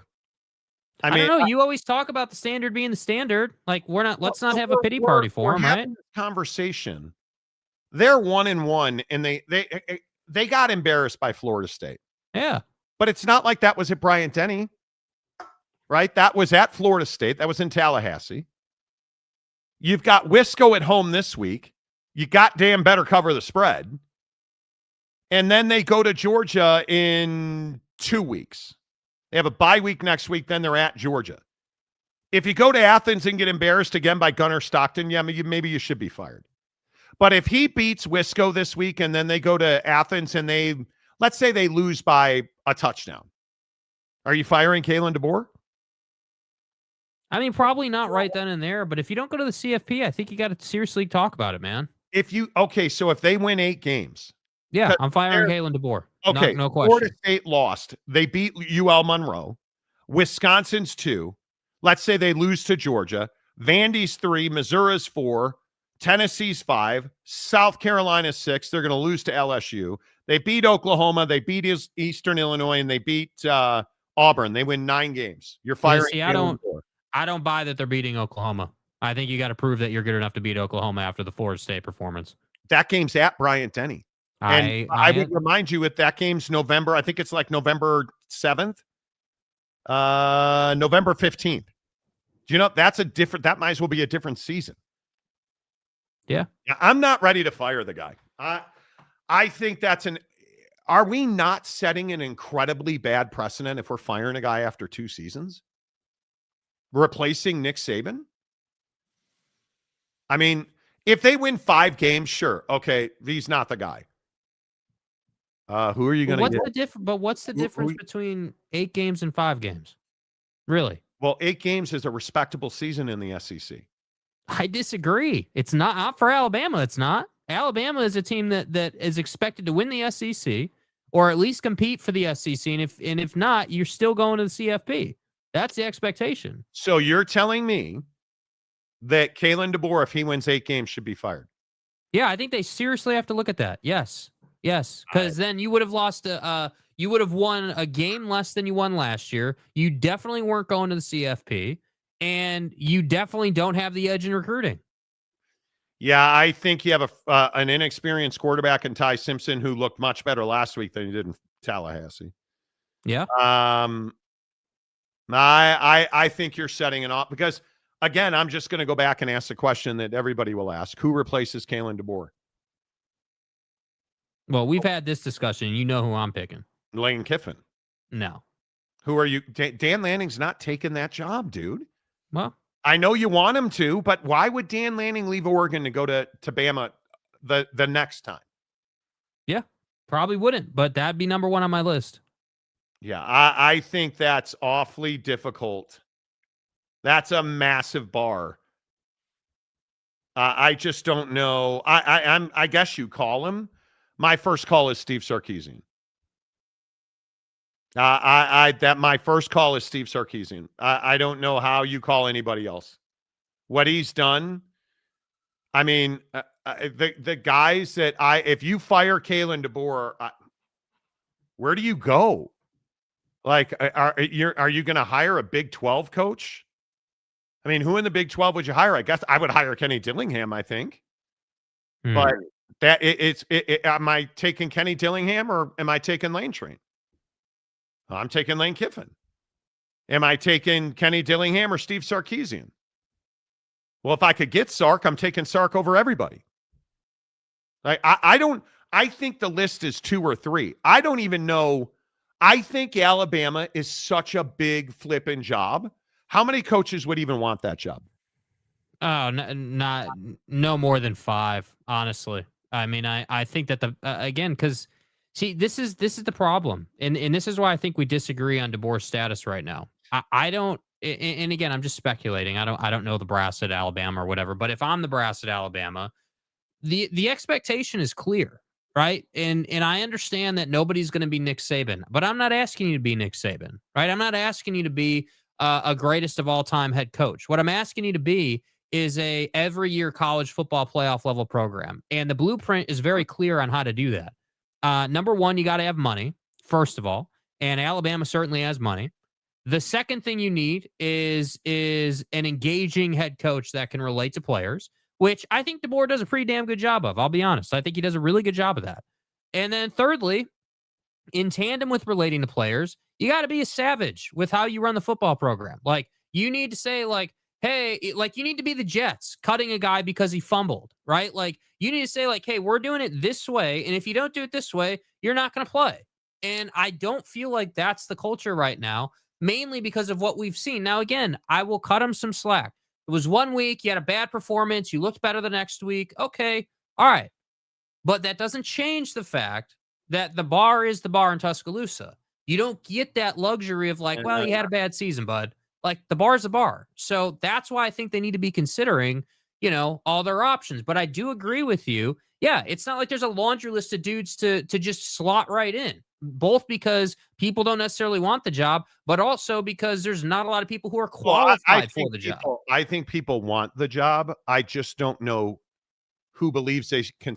Like, I saw today that Tommy Rees is the odds-on favorite. Tommy Rees is the offensive coordinator of the Cleveland Browns, and I think he's 3-1 to be the next head coach there. You're out of your mind.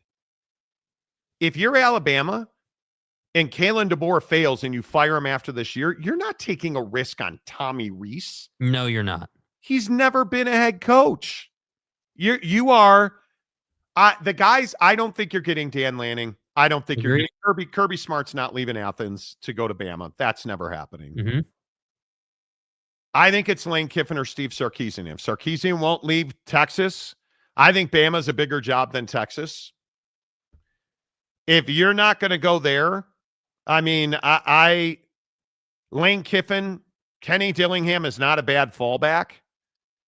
But are you going to call somebody like, who's an alumni? D'Amico Ryans.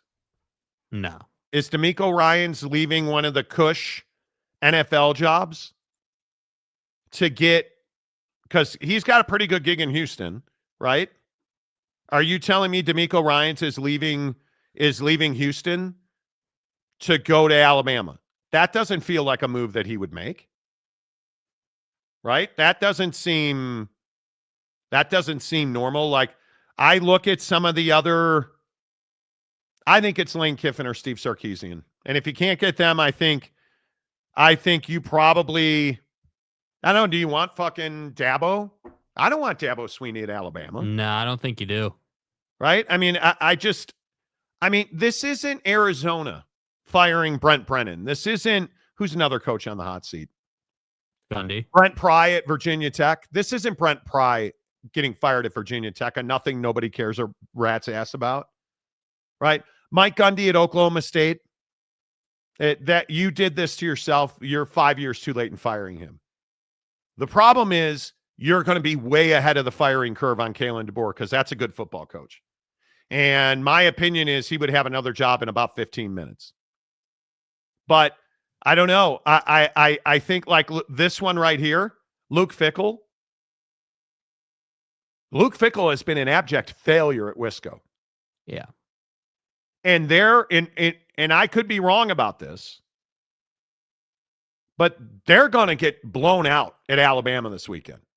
I think they are going to, they better, or I think if they lose to Wisconsin, Kalen DeBoer will be fired this weekend. Honestly, I think that's realistic, right? With the way that Ty Simpson has looked, you haven't really been able to run the football at all. And you have wide receivers that are supposed to be good, and they haven't been good. And I understand that UL Monroe was a get-back game. I'm more concerned about what we saw against Florida State. Opening week, maybe there were just some rust, and we didn't know this, and Ty Simpson was that. Tommy Castellanos ran for 78 yards on you. He averaged 5 yards a carry. That's a problem for this defense. That's a problem.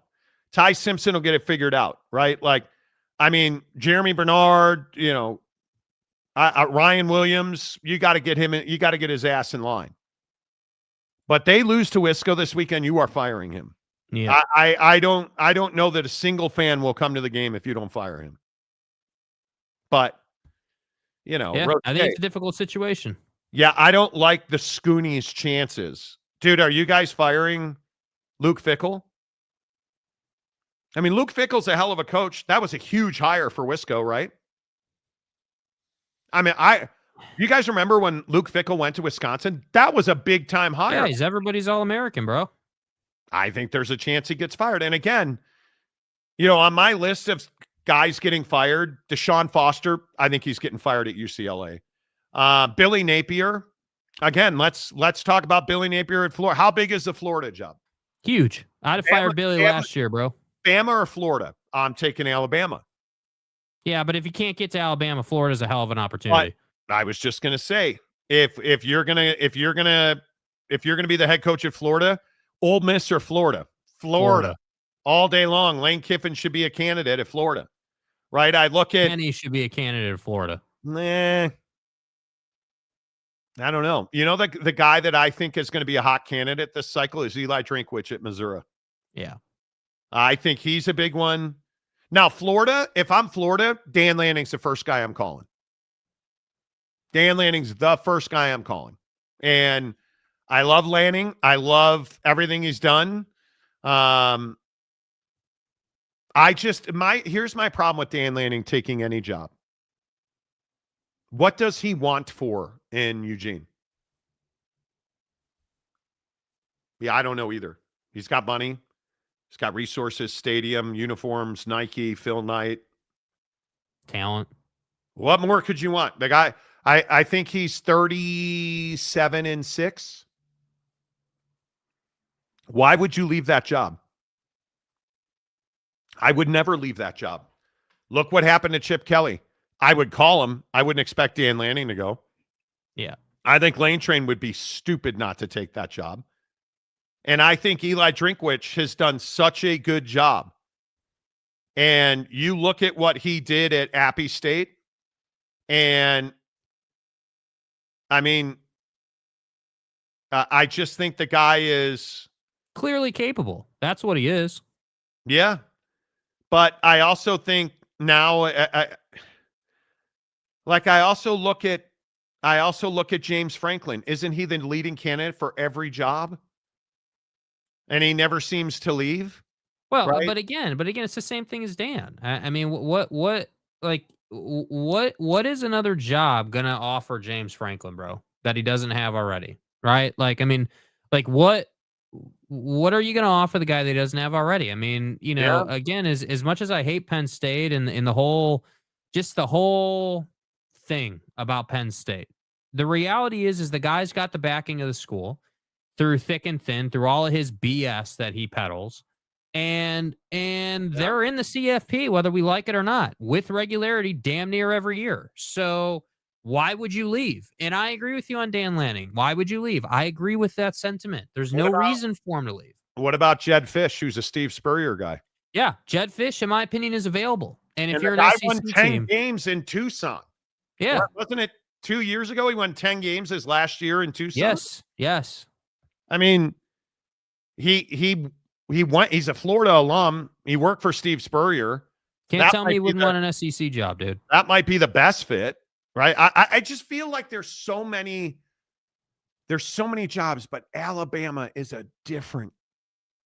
that's a different job, man. That job, that's a big boy job, dude. That's Alabama. That's Notre Dame. That's Texas. That's the Ohio State.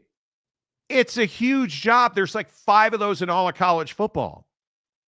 And it's why I sit here and I say to myself, like,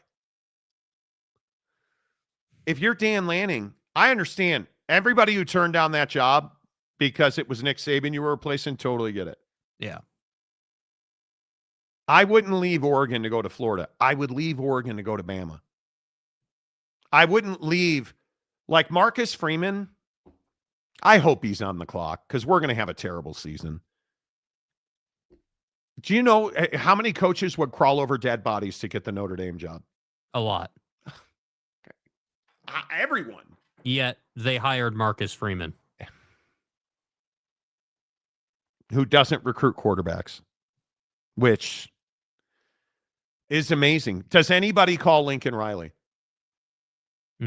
If you're Florida, you don't call Lincoln Riley? I would. Personally, I would, yeah. See, you know what the difference is? You know what the difference is? The Florida job, the guy who, whatever head coach whatever the name is, whoever the guy is that brings Florida back from their despair currently is going to be a hero.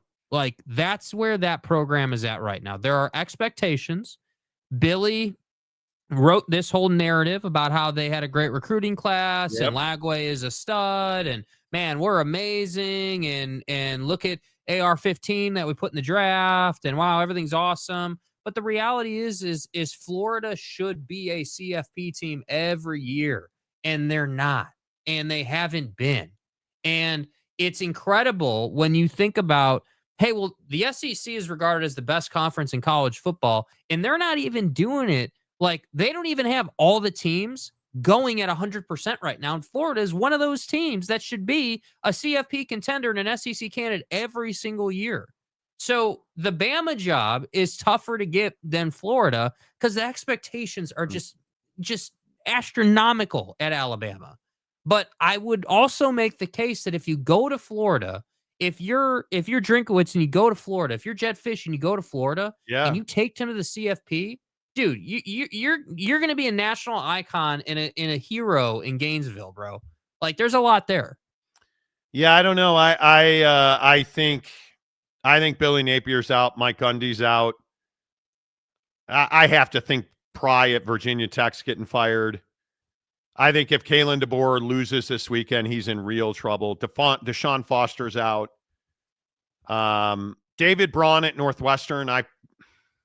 He's not going anywhere. Yeah, I think they want a better coach when Ryan Field opens. I think maybe so. I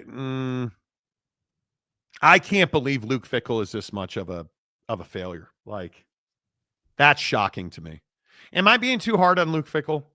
I mean, I don't think you're being too hard. I mean, without knowing their spending off the top of my head, I mean, what's clear is that you're not getting good enough talent to compete. That's what's clear. You know, you're just not good enough, and that's the hard part. Is that I think who are we talking about? Wisconsin or Nebraska? Who are we talking about? Like, are we talking the Big Ten suffers from this massively, and I think that's the difference between the Big Ten and the SEC is that the SEC inherently, as a conference, gets the luxury and the benefit of the doubt from the player perspective about where they'd rather go. Like, hey, would you rather go to, would you rather go to Florida or Wisconsin? Well, I mean, if you're a wide receiver, you're probably going to Florida. If you're an offensive lineman, you're probably going to Wisconsin, right? Like that's the difference. And it's just difficult because it doesn't seem like Luke Fickell has the ammunition and the resources to do what he wants to do. And that's the hard part is that, like, I don't know, like, at least at Nebraska, I can say, yeah, dude, like, you do have some talent. Dylan Raiola is underachieving. You guys got to develop him, and you haven't done that. Like, at least we can say that. But I don't know, man. You look around college football, and there's a lot of guys like Luke Fickell. Like, Scott Satterfield was some great hire initially, and he hasn't done a damn thing, right? Yeah, like, Dana Holgerson was supposed to save Houston, and that didn't really work. Yeah, like, well, Willie Fritz has him going in the right direction. I mean, I look at things like Deshaun Foster. There's, they say, because they always say, they've got the money in their boosters to fire him. They have the Jordan Brand money, which has saved that program. I can't. He lost to a Mountain West team. This is the Big Ten, dude. Like, he was in over his head from the beginning. And what about Dan Mullen and the job he's doing? You tell me he's not an option for I mean, obviously not Florida because you already been there, but I don't know who's hiring Dan Mullen? I mean, he's done nothing at UNLV so far. Wow. And I think when you look at his track record, he needs to show you he can still do the job. And Vegas is a challenging place to win a football game. And he's off to a good start, but he hasn't accomplished anything. Yeah. That's a program that competed at the top of the Mountain West for the last couple of years. He needs to keep it there. And especially with Boise down, he needs to keep it there. And I think when you start looking at the right way to go about changing coaches. This is the problem with Luke Fickell at Wisconsin. That's a really good coach. And I think Luke Fickell thought he could go in there and do shit his way, and he found out Wisconsin sucks for a reason. And nobody's going to be Barry Alvarez at Wisconsin. You can just, that is as simple as it is. And I think Luke Fickell is finding out the hard way that you have to be pliable. If you're Dan Mullen, you're probably not leaving Vegas for Wisconsin. What about Jonathan Smith?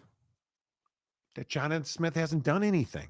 Well, he hasn't been there a long time, but everybody liked him when he left Oregon State. Yeah, but again, I think if you're going to move, you got to go do something. Yeah. Luke Fickell will get another shot because he was amazing at Cincinnati, right? Yeah. He was unbelievable, put guys in the NFL, won games, pushed people. Like he had an amazing got them into the Big 12. He had an amazing setup. The issue is he has not done that at Wisconsin. He got to a big conference and he hasn't done that. It's the same thing I say about Matt Campbell. Why is Matt Campbell still at Iowa State?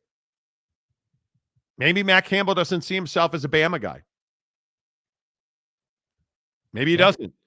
Is Kenny Dillingham willing to leave Arizona State to go to Wisconsin, to go to Florida, to go to Bama, to go to... Yeah, I got to tell you, working at Arizona State, that's a cushy living, dude. It is. It is. Let's see. Where are you guys at? Al Golden will be replacement for Freeman. Yeah, I don't think they're firing Freeman. They're not. Two Pants. Would you leave Oregon to go to UNC? Hell no. Hell no. Never, ever. The Natural, definitely a better chance to get a big name after a failure in between the legend Saban. Hard to follow Saban. Impossible. UNC is not a destination job, never has been. I would agree. Not in football. Nebraska, Frank. I don't know why I don't want to say Steve. Nebraska, Steven. I bet Florida regrets getting rid of Dan Mullen, is now leading UNLV in an upward trajectory. Let's settle down. I'm not sure that he's leading them to P4 membership. Dude. I don't think that's at all what that is. Yeah. Again, Dan Mullen's got to do something. Like we all do this. We all get excited. He beat my mom's sewing circle. Holy cow. Lifetime extension. Let him do something first, right? Oak State James, Northwestern will make a change at the end of the year. Did your sideline reporter in Stillwater tell you that? You're a homer is the first part. I'm a bad person. Two Pants, post-1925 Alabama is number one in the national championships at 18. Okay. K-State in trouble climbing? I don't think so. I think Avery Johnson has to transfer. He has to transfer. I think Kleiman's handling of the Avery Johnson situation will determine if he's in trouble next season. He has to transfer. Has to. Dan Mullen would fit Oak State. Well, that's not entirely wrong. I would agree with that. Yeah, I definitely think Dan Mullen has options at the power level. Maybe not the SEC, but there's options. I just don't think. I don't even know how to. I don't think Oklahoma State's a good job. Yeah, they don't have money. They don't pay coaches. They don't pay NIL, and they don't use the portal. I don't think it's a good job, and I don't know what it's going to take to prove that. Right now, Fickell is 13-13 at Wisconsin. That's not good enough. He's on the hot seat. Well, I think everybody agrees with that. Fickell is trying to change what Wisconsin did. He'll get canned for it, and the next coach will do well. Yeah. But the Big Ten has to evolve. The Big Ten and the Big 12 are in very similar philosophical places. It's Kyle Whittingham. Kyle Whittingham would rather turn around and hand it off to Cam Scadaboo 30 times, 40 times, 50 times a game than have a dual threat, spectacular thrower and runner at quarterback. But what's college football right now? You got to have a great quarterback. You got to have a Julian Sand and Arch Manning. You got to have a Castellanos who can run all over the field. Right? If you don't have that, you're not going to win, in my opinion. Bama 18, Michigan 12, Notre Dame 11, USC 11, the Ohio State 9, Texas 4. Okay. Ohio State. Oak State should do what they what they could to get SMU's coach, Brett Lashley. But SMU probably has more money. Definitely has more money. Yeah, I mean, you really want Rhett after that great performance against the Wolf. Nice job, dude. That was nice job, bro. Oak State, James Lamont. I would take Dan Mullen. You said you would take Cale Gundy. You would take Jake's fucking maintenance guy at his apartment complex. Length and girth. Like you would. I quite literally think you would take your Amazon driver. Who the fuck is that guy? Going to be the head coach at Oak State. It's a pay cut from your Amazon salary, but we'll still give you a bright vest though. Don't worry, it'll look the same. The perks are good. Yeah. You get out of the van, right? Like you would take anybody at Oak State. You seriously suggested Cale Gundy. Mike, it is impossible that if SMU donors rub that couch wrong way, he could jump ship. Sometimes rich donors think they can tell coaches what to do. I don't think that's the case at SMU. Was Satterfield a great hire? He was a good hire. He was on the hot seat in Louisville when Cincinnati hired him. I feel there were better options. Yeah, probably. Maybe so. If UNLV wins the Mountain West this year, Oak State should hire Dan Mullen. Bruh. You're ridiculous. Please. Come on. Roche, I think people will be calling Jason back by the end of the season. If they keep doing what they're doing, I don't know how he doesn't get a look. I'd take Luke Fickell at Oak State. Again, you would take the guy baking buns down at the bakery on the corner. You fucking Cole Beasley. Well, hey, anybody know who chopped up that dead Longhorn last year? Call him. Let him coach the team. Brother. Come on. Some coaches are just not fits for other teams. Rich Rod was never a good fit at Michigan. He wanted lighter, more athletic O-linemen at a school that has the pick of the litter for traditional O-linemen. I don't think that's that far off. I really don't. But is what it is. I still think John Gruden might be on the docket at Bama. He's not a head coach. Nah, I don't think people view him as a head coach. He's not a head coach, and I don't think he's on the docket at Bama. He's going to go to Florida, in my opinion, as an advisor or a coordinator when they fire Billy. Yeah. Unemployed Cale Gundy to replace Kalen DeBoer, right, James? Exactly. I've prayed for moments like that. A demon that feeds off of mass disappointment. And I'm a vampire feeding off mass disappointment. Same thing. I greatly appreciate Oak State for fueling my life source, disappointment of the masses. There you go. Hey, James, Art Briles is available. Yes, he is. Yes, he is. Let's get you some Prize Picks. Prize Picks, America's favorite daily fantasy app. How have you been doing on Prize Picks? Why would you ask me that question? Yeah. Why would you your audacity is disgusting. I know. I've been doing very well. Actually, I dare say I'm on a heater, if that's such a thing. Prize Picks, download the app, use the promo code Monty, M-O-N-T-Y Monty. You deposit $5, they'll give you 50 more instantly. There's a $25 payout boost tonight. You download the app, you click the payout boost, and you go NFL. And this week in the NFL, Travis Kelce is half a receiving yard. I'm going to go ahead and take more. Terry McLaurin tonight, 34.5 receiving yards against the Packers. The Packers are without their two best offensive linemen tonight. I love Terry McLaurin tonight. Did you guys hear Derrick Henry?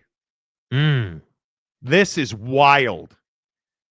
How about Cleveland Browns safety Grant Delpit? Hard is he to bring down? Not hard. Not hard. The question, wait, let me rephrase the question. They asked him in the background, how hard is it to bring down Derrick Henry? Hard is he to bring down? Not hard.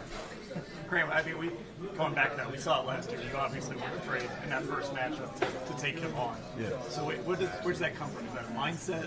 I mean, we're playing football, man. It's tackle football. Somebody got the ball, you got to bring them down. It's that easy, huh? Did I mention that the Browns play the Ravens this week? Not hard to tackle. Do you have a reaction to that? Yeah, I mean, I saw that. So his coach had a tweet, even a quote, and he had a quote. We'll see on Sunday. We'll see on Sunday. Why are you talking? Coach had a tweet. Like, why are you? Hold on. Let's review. Hold up a minute. Yeah, hold the hell on. Let me get this right, dude. And I know that we've had some good explanations today from Miss Teen and Miss what was her name, Haley, and Eric Cole gave us an explanation today. But I'm gonna need an explanation as to why a light ass DB in the Browns secondary is out here talking about how it's easy to bring him down. You understand that this dude fumbled his ass away last week and cost his team a win. And Indeed. You're trying to talk junk to this dude who's going to run all over that ass on Sunday? Indeed. What are you doing? Indeed. What the hell are you doing, dude? This is why you're a Cleveland Brown, bro. This is why. Derrick Henry, who fumbled to lose the game on Sunday Night Football, is not happy these folks are talking junk. Here are my prize picks for tonight. I got Jaden Daniels, 1.5. Wait. What did I say here? Halves with 25 plus rushing yards. So will he have 50 rushing yards tonight? I don't operate in a what if scenario. This is tough tonight. I'll be honest with you. This is tough tonight. I don't live in a what if scenario. Yeah. Josh Jacobs. Will Josh Jacobs score a touchdown? I don't like that one because Green Bay is going to be down offensive linemen. What about Deebo Samuel, 4.5 rushing yards? I think I'm taking more for Deebo. So what I have tonight, I've got Deebo, 4.5 rushing yards more. Jordan Love, 6 rushing yards more. They're going to be down offensive linemen. And then Terry McLaurin, more than 34.5 receiving yards on a discount. Mm-hmm. Flex play it. That's 3 selections on a flex play. 20 to win 110. It Prize Picks. Submit the goddamn lineup, sir. Done. Pay the pimp. What do you got tonight, Jake? Playing a little more aggressive tonight with this game because I think there's some good opportunities. More aggressively tonight. Deebo Samuel, much like you, more than 4.5 rushing yards. I think that's pretty reasonable. Okay. Jordan Love, less than 234.5 passing yards. Hasn't had that in his last 5 games. Okay. Matt Gay, kicker for Washington, more than 1.5 field goals made. And then finally, the Terry McLaurin discount, 34.5 receiving yards. It's McLaurin. McLaurin. He hold in. Terry McLaurin. Terry McLaurin. The natural, I can guarantee he will get stiff armed to the ground by Henry. Book it. Hey, he's going to be headhunting. College football games streaming on Spambot. Please stop spamming me. Exactly. What is the over-under if Deebo knocks out Craig? 68. It could be. The natural, I can guarantee. Well, I read that one already. My bad. Sublime M3 side. Okay. I'm taking the Browns to the toilet bowl. Okay. Okay. Don't push. Let it just happen. The only way it's easy to bring down Derrick Henry is if you're driving an Abrams tank. Here I am. I mean, I'm not saying that's wrong. But yeah, I would agree. This is stupid. Why are you talking to Derrick Henry, dude? I just don't understand it. I don't understand it. Like, you are dumb. I don't understand it. I really don't. Download the Prize Picks app. Use the promo code Monty. This week, you guys, there's 2 really good NFL discounts this week. Travis Kelce is half a yard. You guys, he's half a yard. Half a receiving yard. Terry McLaurin tonight, 34.5 receiving yards. That's a gimme. Make sure that you absolutely knock those 2 down on Prize Picks tonight. And not to cut you off, did you see this 25% payout boost they're running right now? Yes, that's what I was about to say. Hell yeah. Then you go to the promo tab and you opt in on a 25% payout, and they will bonus you 25% bumped up. You got to get that, man. You absolutely got to get that. And I'm telling you, it is fantastic. It's so difficult not to win on Prize Picks. It is so incredibly difficult not to win on Prize Picks. I just don't know. I just don't know how you do it. Does Jaden Daniels throw 2 touchdowns tonight? I think he does, yeah. You think he does? I think he does. The problem is that I think there's more risk in that pick than a kicking pick or him rushing because they're on the road, right? Do I have that right? Yes.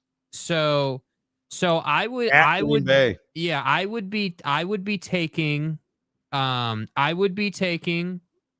Daniels to run or their kicker because they're on the road. And, when you're on the road, theoretically, it's going to be a little more challenging. And obviously, we saw what that Green Bay defense can produce. So there's some interesting ones on Jordan Love as well. 246 combined passing and rushing yards. He has not done that in his last 5 games. Got to stay away from that one. Yeah. Does he have a rushing touchdown tonight? Problem is he hasn't done that in his last 5. Right? Does he get sacked twice tonight? That's one I think I'm going to take. I'm going to take that. So my second lineup, which is payout boosted,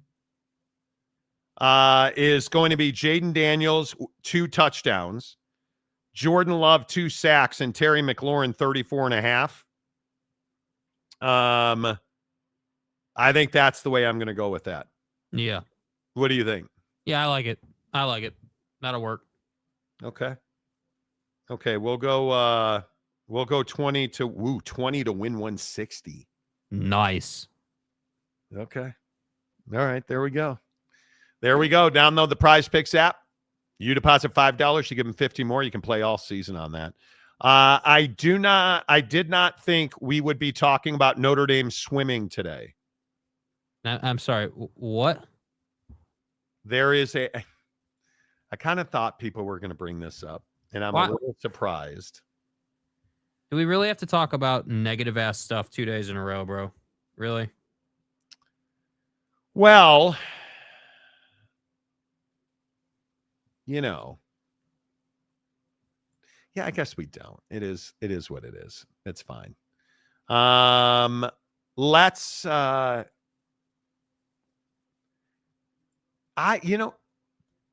think we like the negative. I'm serious. I think we like the negative. I do. That my opinion is I think we're there ain't all no question. I don't have any doubt about that.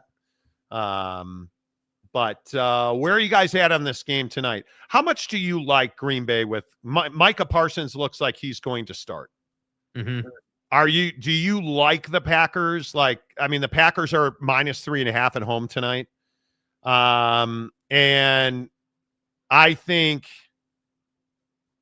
Jaden Daniels and the Packer linebackers is going to be a fascinating matchup.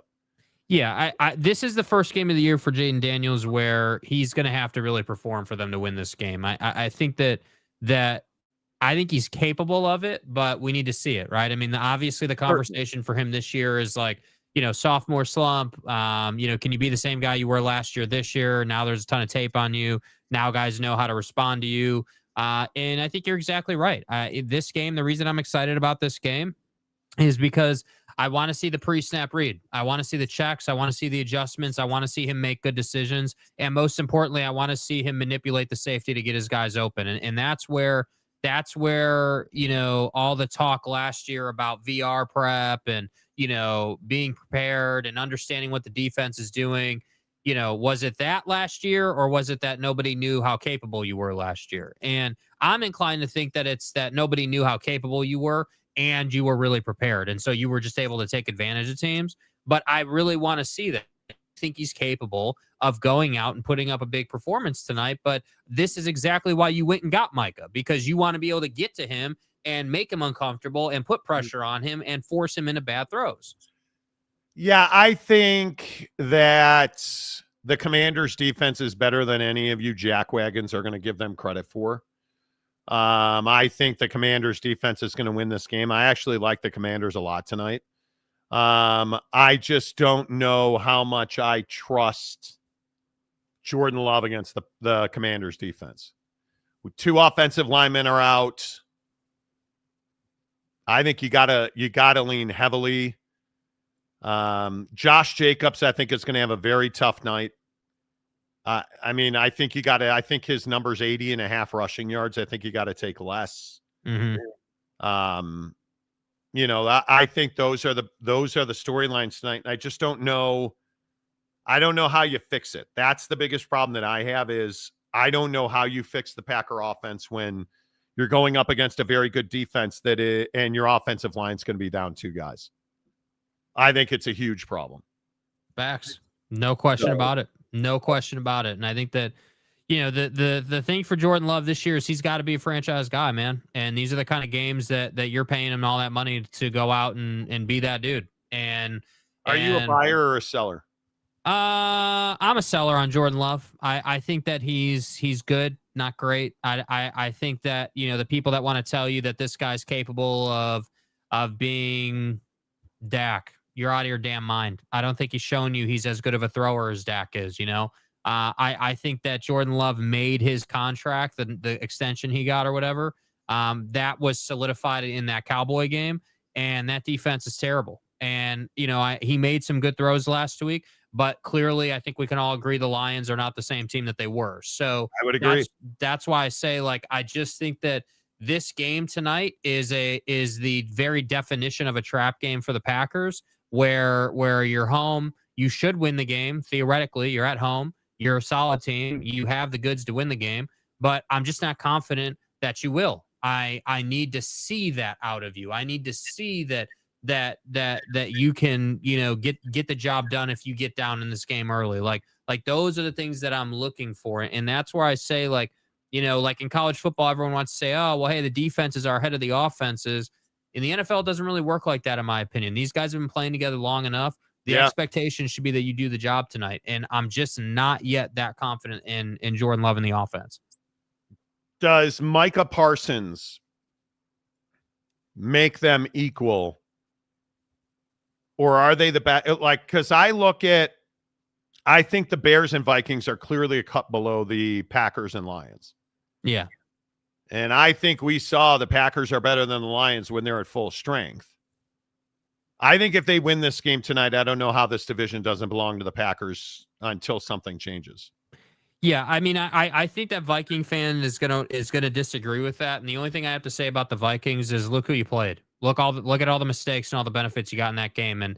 And I'm all down with, hey, JJ made plays and he did what he had to do and he deserves a lot of credit, but he's gonna have to do a hell of a lot more than what he did against the Bears if you want to be considered a contender in this division. And I think that the I'll be honest, I'm concerned for the Lions, man. I thought Jared Goff played reasonably in that game. He didn't play horrible, didn't play great. I thought he played reasonably. He played terrible. Yeah. Yeah. And I think that the issue was that offensive line couldn't protect him against Green Bay's defense. And you just were never really, once you got down 10, you were never really in that game. And so that's why I'm saying tonight, who gets off to the fast start? Because last week the Packers had that luxury. Will they have that luxury this week? No. And I agree with you. I don't think you have that luxury this week. No. In fact, I'm pretty certain you won't. And I'm heavily leaning Commanders in this game. And I think if it were me and I were a betting man, and I don't know, I would never. No. What? The Packers are 3.5. I'm taking the Commanders to win outright, and it's going to go over 48.5. Because I think this is a short week. Micah Parsons already a little ding. They say he's going to start tonight. We'll see what that looks like. All right. Let's get some of your thoughts before we get to the non-sports stories of the day. Brocktober possibly out until Brocktober. I don't know what to say about the MFing 49ers strength and conditioning department. How many years have I been talking about this? They always have soft tissue injuries. They always have guys dinged up. You've always got guys injured, and they don't seem to fix it. And whether it's CMC or now Brock Purdy or George Kittle, they've got major stars out of the lineup every single week. You've got to change the way you're preparing your football players. I think this is as clear as day that the San Francisco 49ers have a strength and conditioning problem. Mm-hmm. Okay. Well, thanks for chiming in. Mike Smith, best amount of return not named the Eagles. Okay. Nebraska Steven, I fail to understand Jerry Jones's reason he let Parsons go to the Green Bay Packers. Ego. That's all it is. Ego. I agree. You can't hand 85% of your salary cap to 3 guys, and that's where they would have been. You should have paid Micah, and you should have traded the wide receiver. Not that difficult to understand. It's amazing to me. Nebraska Steve, Jordan Love is good, but he ain't number 15 Patrick Mahomes. Yeah, but well, here's the difference, dude. Who's 0-1 and who's 1-0? Right? Like, who's 0-1? And who did not make throws in that game to guys who were open enough? Because this is what Chiefs fan doesn't want to talk about, right? And I'm really sick and tired of it.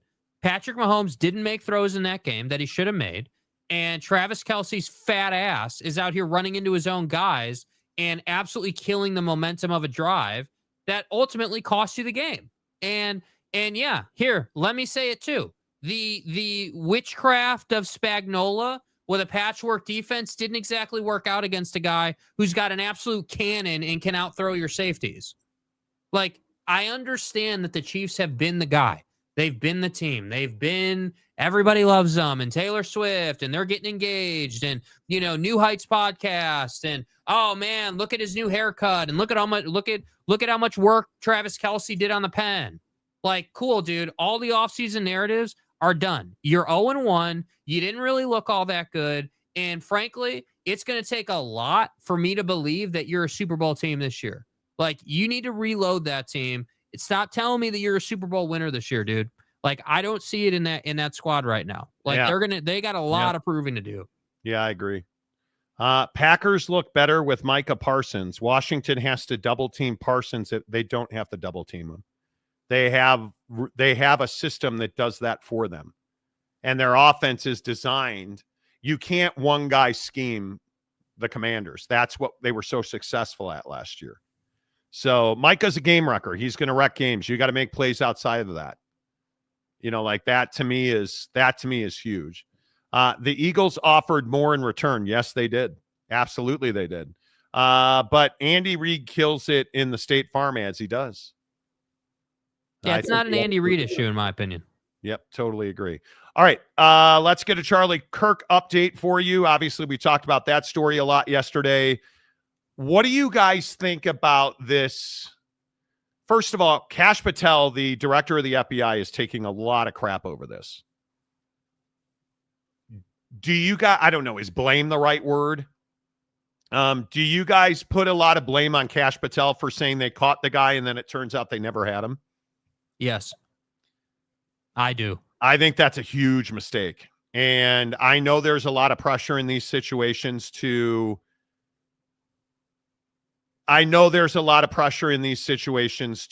figure out who did it. But you put 2 guys on blast who have now gotten death threats for just having gone to a Charlie Kirk event. They're getting death threats. How ridiculous is it? They're getting death threats because they went to a Charlie Kirk event.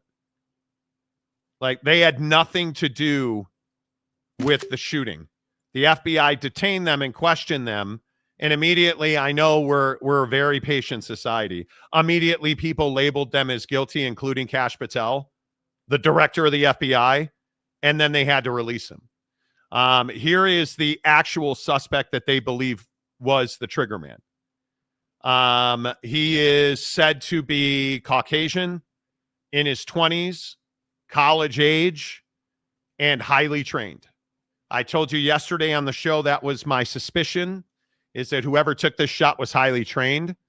We now know that he used a bolt action long barrel, and it was one cartridge he fired. This guy is trained enough that he did not rechamber. So a bolt action essentially is, hey, I'm going to pull that bolt action back. It's going to eject the cartridge, push it forward to put another one in. And what most guys do, they let one go, they pull the bolt action back, get up and run away. He did not do that. He kept the jacket in the gun. The spent round was in the chamber. They found it wrapped in a towel. And here's my question, and I wonder what you guys think. This guy's on the roof for 90 minutes. He gets off the roof and is able to jump off of this roof. They find things like a screwdriver. So he clearly knew how to assemble and deconstruct his chosen method. And then he ran through a neighborhood and into the woods behind the university, which is where they found the towel wrapped, the thing wrapped in a towel with trans and anti-fascist rhetoric on the weapon. Do you guys feel like this guy is well trained? And my point is, how could he not be? Because this was not a lightweight job. Yeah, I well trained. Yeah, how could he not be? But I think that, listen, I'm not usually a conspiracy guy or whatever, but I have to say that this does have, it does kind of have some smell of like, hey, they're not going to catch this guy. He ran off into the woods. We're never going to know who did it. And there was a lot of reason to have some distraction right now. And, and listen, I think that since this happened yesterday, the conversation in the big picture has evolved from, like first I saw people saying, okay, well, we don't know who this was, left, right, yada, yada, yada. We don't know who it was. You can't be out here indicting people or whatever, like right off the top. Then it evolved to, hey, well, it looks like this guy, because of the rhetoric on the gun, was an extremist and was kind of crazy or whatever. This doesn't represent the masses. This isn't an everyday American or whatever. Like, so let's stop roasting people. And then Kash Patel did some Kash Pateling. And now we've evolved into, hey, well, bro, this kind of looks like a little bit of a cover up, right? This kind of looks like a little bit of an inside job, a little bit of like, hey, like, who are those two guys standing directly behind Charlie? Like, how did this guy get away? Right. I think the bigger question is, how did this guy get away? And the Kash Patel thing is real now. I think there's a lot of people questioning Kash Patel's competency because he fired the entire office in Salt Lake City weeks ago because he said that she was a DEI hire. The lead field office, the director of the field office, the lead agent, was a woman, and I believe she's a Pakistani American citizen. And he fired her saying she was a DEI hire, cleared out a bunch of personnel there, and they simply were not ready for this. Security at the venue, you had 6 officers there and his private security. Nobody saw the guy on the roof. How? Right? And then he runs away, and you've stopped looking for him because you thought you had the old man. Well, then it wasn't the old man, but then you had somebody else. So there's a belief that they stopped looking for anybody. And this guy's just making his way. And now we get this picture, and there seems to be, they delayed a press conference. And I hope this is what it is, but I don't think we know. We don't know why they delayed this press conference. They were supposed to have a press conference this afternoon that never happened. And now we're trying to figure out who this person is. And it's very interesting to try and figure out, like everybody's trying to out this guy and we know who it is. And I don't know that we have any idea who this guy was. I really don't. I'm just going to be very interested to see how this goes. There are all these guys that are like, like where this guy was, the shot, how impossible. The Fox News made the mistake of putting on a sniper guy who said this was an impossible shot for a layman. For anybody who's, I think his verbiage was something like, anybody who's not a professional, this is an impossible shot because of the trajectory, how covered Charlie Kirk was, how many people were there, and the wind, because it was not calm. It was windy. And I just don't know how you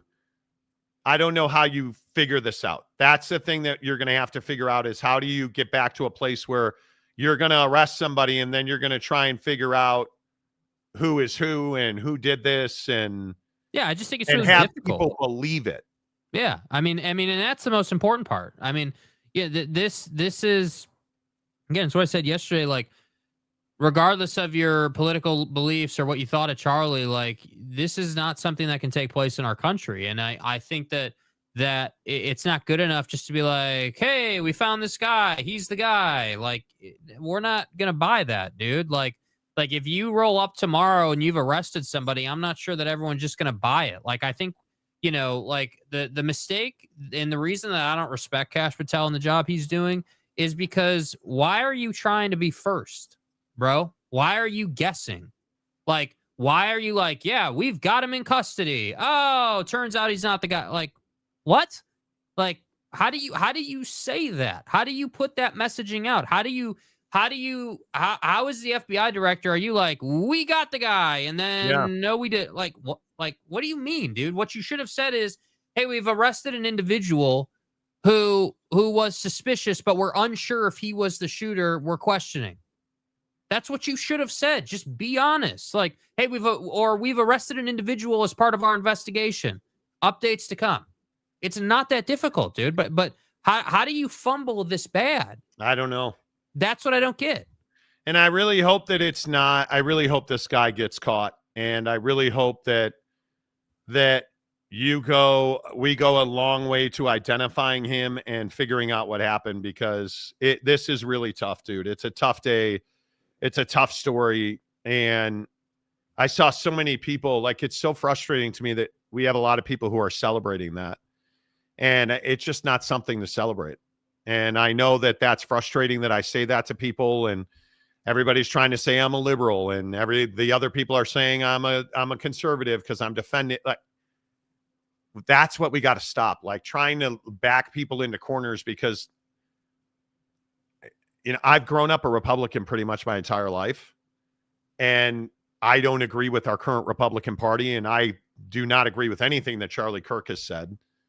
Charlie Kirk infamously talked about how when he saw a black airline pilot, he wondered aloud, well, is this guy a DEI hire? Can he actually fly the plane?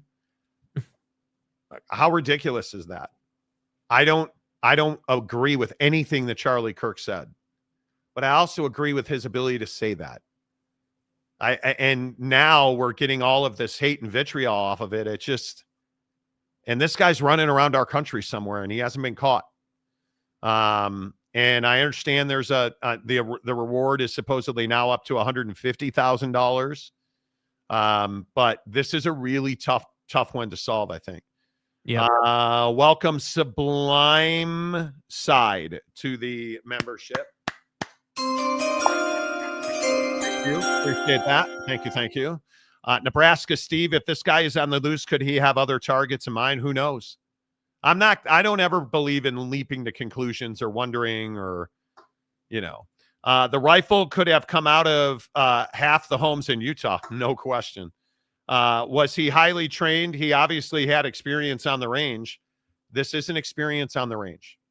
And I know you said this yesterday. I'm just going to continue to tell people this. If you think this is some guy who went and practiced this shot at the range, you're out of your mind. Every expert who's been interviewed about this shot, I've seen it on CBS. Fox News had the guy I was telling you about. this shot is next to impossible for a layman. No deer hunters hitting this shot. Sorry, dude. Like, and I know yesterday, and I keep seeing it on social media that all these, weekend warriors are like, I could have made that shot. It's 200 yards and you can't see what you're shooting at. And you hit them in the upper. That's not nobody at the range. And I don't know why, Randy, you won't admit that. I don't know why there's a large number of weekend warriors who are like, oh, I could have made that shot. It's not special. Well, okay, then you disagree with every Army person and every military person, every FBI, former FBI agent, everybody talking about how difficult this shot was. 200 yards with a wind and a target you can't fully see with 3,500 people between you and the target. And you don't think, you're not hitting that shot. You're not. It's amazing to me that people. That's amazing. Yeah. You're on target with the sweeping changes made in SLC FBI office and others around the country. I think Kash Patel is going to have some real difficult days ahead of him. And now, did you guys see he's flying out to Salt Lake City? He'll be here tonight to make sure that he's coordinating on the ground here. Just is. It's incredible to me that we're in a position where we don't know where this guy is. You may know who he is, and I'm sure there's a bunch of internet sleuths. And I thought it was very telling. Andrew McCabe was on CNN, the former deputy director of the FBI, saying one of the reasons that they've waited to release the photo, this was this morning before they released the photo, is because as soon as you release this guy's photo, you get an avalanche of calls. And now instead of your full force and effort going towards finding this guy, you are answering phone calls and tip lines. And so what did they do? They waited and waited and waited. And then when they could not find him and he had obviously gotten away from the area, they released the photo. And it's just a really tough thing. Yeah, that's what I'm saying. That's why I'm pretty passionate about what Kash is doing here. Are you uneducated about Salt Lake City? You're the federal FBI director, bro. Are you uneducated about the battlefield, if that's what we're calling it, the environment, the playing field? You have, I don't know how many acres of forestry about 5 minutes from where this guy took the shot. If this guy wanted to get away and was smart about how to get away, he got away, dude. And again, speculating, but if you're capable of making the shot, I don't think it's out. I don't think it's off the reservation to say that this guy's capable of living in the forest for a little while. That's my concern. And the other question I ask is, I'm watching J.D. Vance escorted the body on Air Force 2 back to Arizona. Should he be getting an honor, a full honor ceremony? Listen, I understand that Charlie Kirk was one of the leading voices in our country on politics. Are we flying him on Air Force 2 and we have a full dress military service delivering his body? Well, the administration's going to do that because of how close he was. So I'm not surprised to hear that, honestly. Right, but is it what we should be doing? He was a political activist, and we're using our military men and women in full dress uniform to deliver his. I don't know that sits real well with me. I just think that I understand that this was a horrendous act of terrorism. I agree with that. But aren't we going too far here now? Aren't we? Honestly, man, the truth is, I think that depends who you ask. For me, I'm not sure that it's appropriate to be spending federal resources on it. I think it's something that I do think that, one thing you have to consider is that, this guy's brand and his impact is so big that you're not just going to have a family funeral for the guy. That's not appropriate either. And so I think what's difficult is that he's not a federal, like he's not an employee of the government. He's not a federal employee. Yeah. He's not, this guy is a U.S. citizen, a massive public figure, and a political activist. So you have to find the middle. But the problem is that he's been on Air Force One. He's been in all the rooms with those guys. So that's why that's happening. I'm not at all surprised to hear that. Yeah, I don't know. We'll see. I think it'll be interesting to see how all this plays out. I just feel like at some point you have to understand who this shooter is, because he has to have some level of training. I mean, I can understand if you're a Green Beret, if you're an Army trained sniper, okay, you can hit that shot. And with all due respect to woodsmen, guy in a blind looking for a deer is not hitting this shot. Yeah. And that's what I'm most curious about. I am fully, as I said yesterday, I'm really relieved that it appears that this is not a foreign actor. I think that's huge. That is really huge. So I just, I just want to see this come to an end. Okay, now possibly the greatest non-sports story we've ever done. To go from Charlie Kirk to conjoined twins are having a baby. This is something, you guys, that I don't know that I ever thought we would have a story that is this phenomenal. Do you know what that's like these days? Yeah, right. Like, I don't know that I ever thought we would be in a position where we could deliver this kind of hard-hitting news to you. But here we are. And, here I am. I just hope that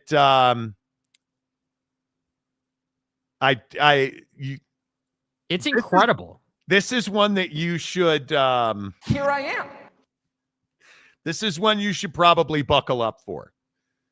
Because what I'm telling you here is that conjoined twins allegedly had a baby. Macaque. Abby and Brittany Hensel. Abby and Brittany Hensel.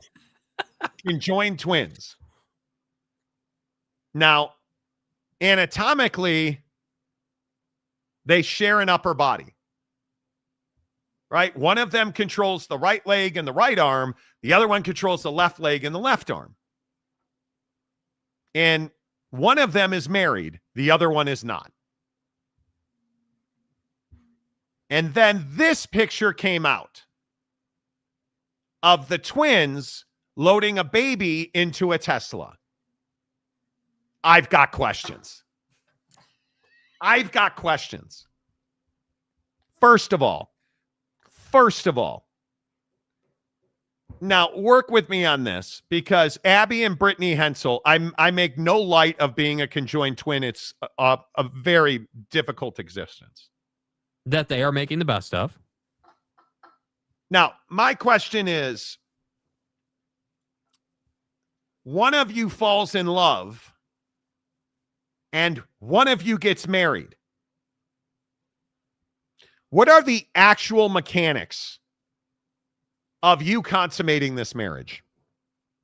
I mean, listen.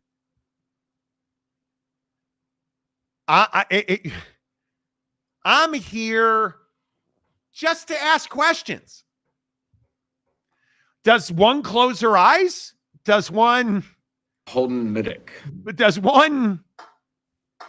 one go to sleep? It doesn't seem like that would be possible. Now, I mean, listen, as an inquisitive young man, I need answers here. I'm not quite sure that I'm comfortable at a point where I can say that, the Hensel conjoined twins can separate their love lives. Dude. And then you mix in having a baby, and now I've really got questions. Because anatomically speaking, below the waist, they're one. Mm-hmm. So when two people are in love and they have feelings for each other, and they want to, commingle. I pray for moments like that. Commingle and stuff. Biologics. When they want biologics.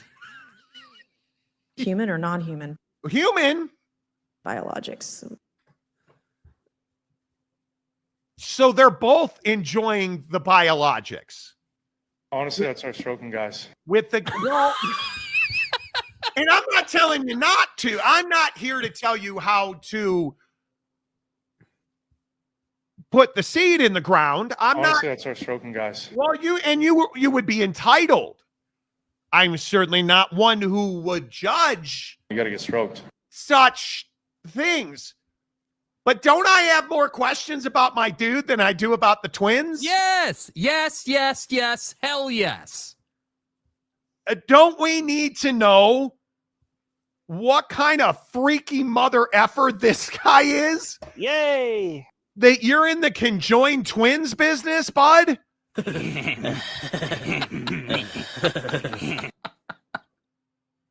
Dude. I inquiring minds want to know.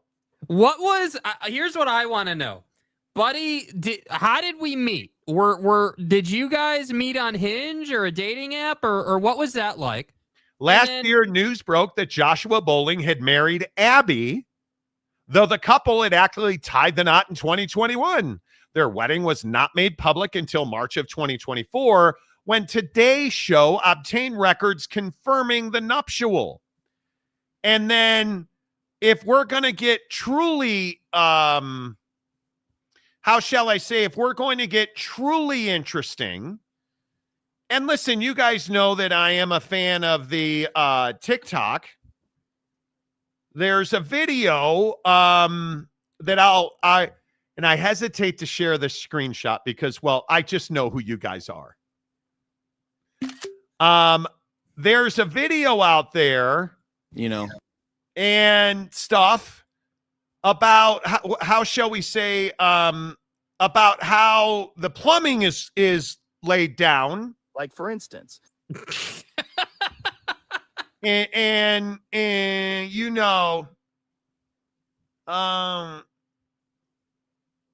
it's quite interesting. It's quite interesting. When you start looking at, come on, I'm waiting for this to load now. You are not. Yeah. Okay, you start looking at some of the anatomical illustrations of how certain. Okay, first of all, crazy eyes graphic right there. we couldn't have made those eyes. Whoa. Okay. So now we're going to get into, how things are wired. And I'm just kind of like just trying to I'm sure they're wonderful people. It's not personal. Okay, but there's also pictures of them like dancing at their wedding. And I'm like, well, like, what is wedding night like? When this is what your anatomy looks like, what is wedding night like? Is it, are you all laughing and joshing together? Yes. Like, I'm just super curious. I'm super curious about this. Ain't ducking, no smoke. And again, I just want to ask, like, the freak factor on bro has to be talked about. It has to be studied, dude. This guy is out of his mind right now. Like, this is incredible. Like, if you're this dude, did you not say to yourself, okay, this is one of those moments in my life, right? This is one of those moments. Am I going to stay on the straight and narrow here, the yellow brick road, and continue to look like a pastor from Louisville? Or am I going to go to the right? From Louisville. Am I going to go to the right and get on the news and be viral on TikTok? Which path do I want? Because that's what this is, dude. Can can you differentiate right from left and what you meant by that? Are we talking about the twins, or are we? You are not the guy. I mean, I just think you need to be real careful with your words here. And here's the other thing that I'm really genuinely, this would be my question. Okay, so he's only married one of the two. So how does that work then? So what happens if the other woman wants to get married to another dude? Now what are we looking at? Now it's a party. I mean, Now it's this is the stuff that I am fascinated by. And twins have always fascinated me because I went down the rabbit hole.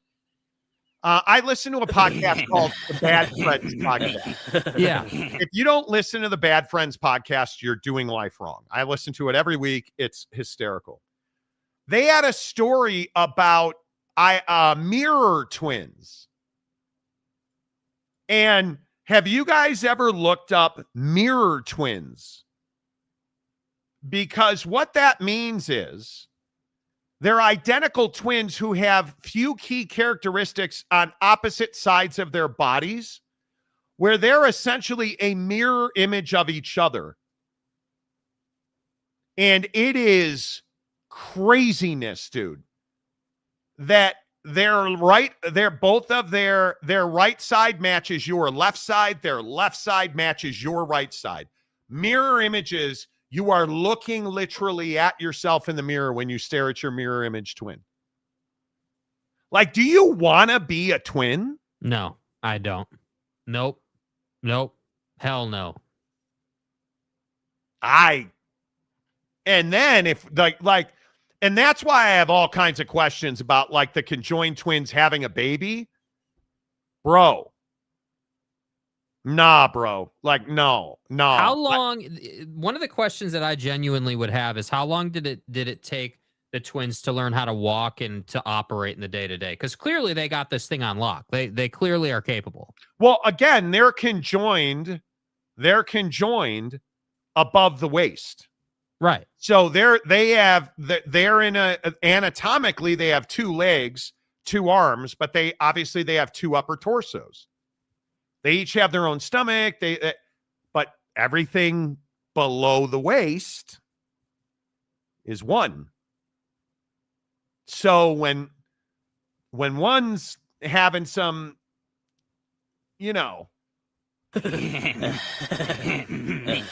entertainment, the other is having some entertainment. Right. I don't know how you figure it out. What happens if they're making out?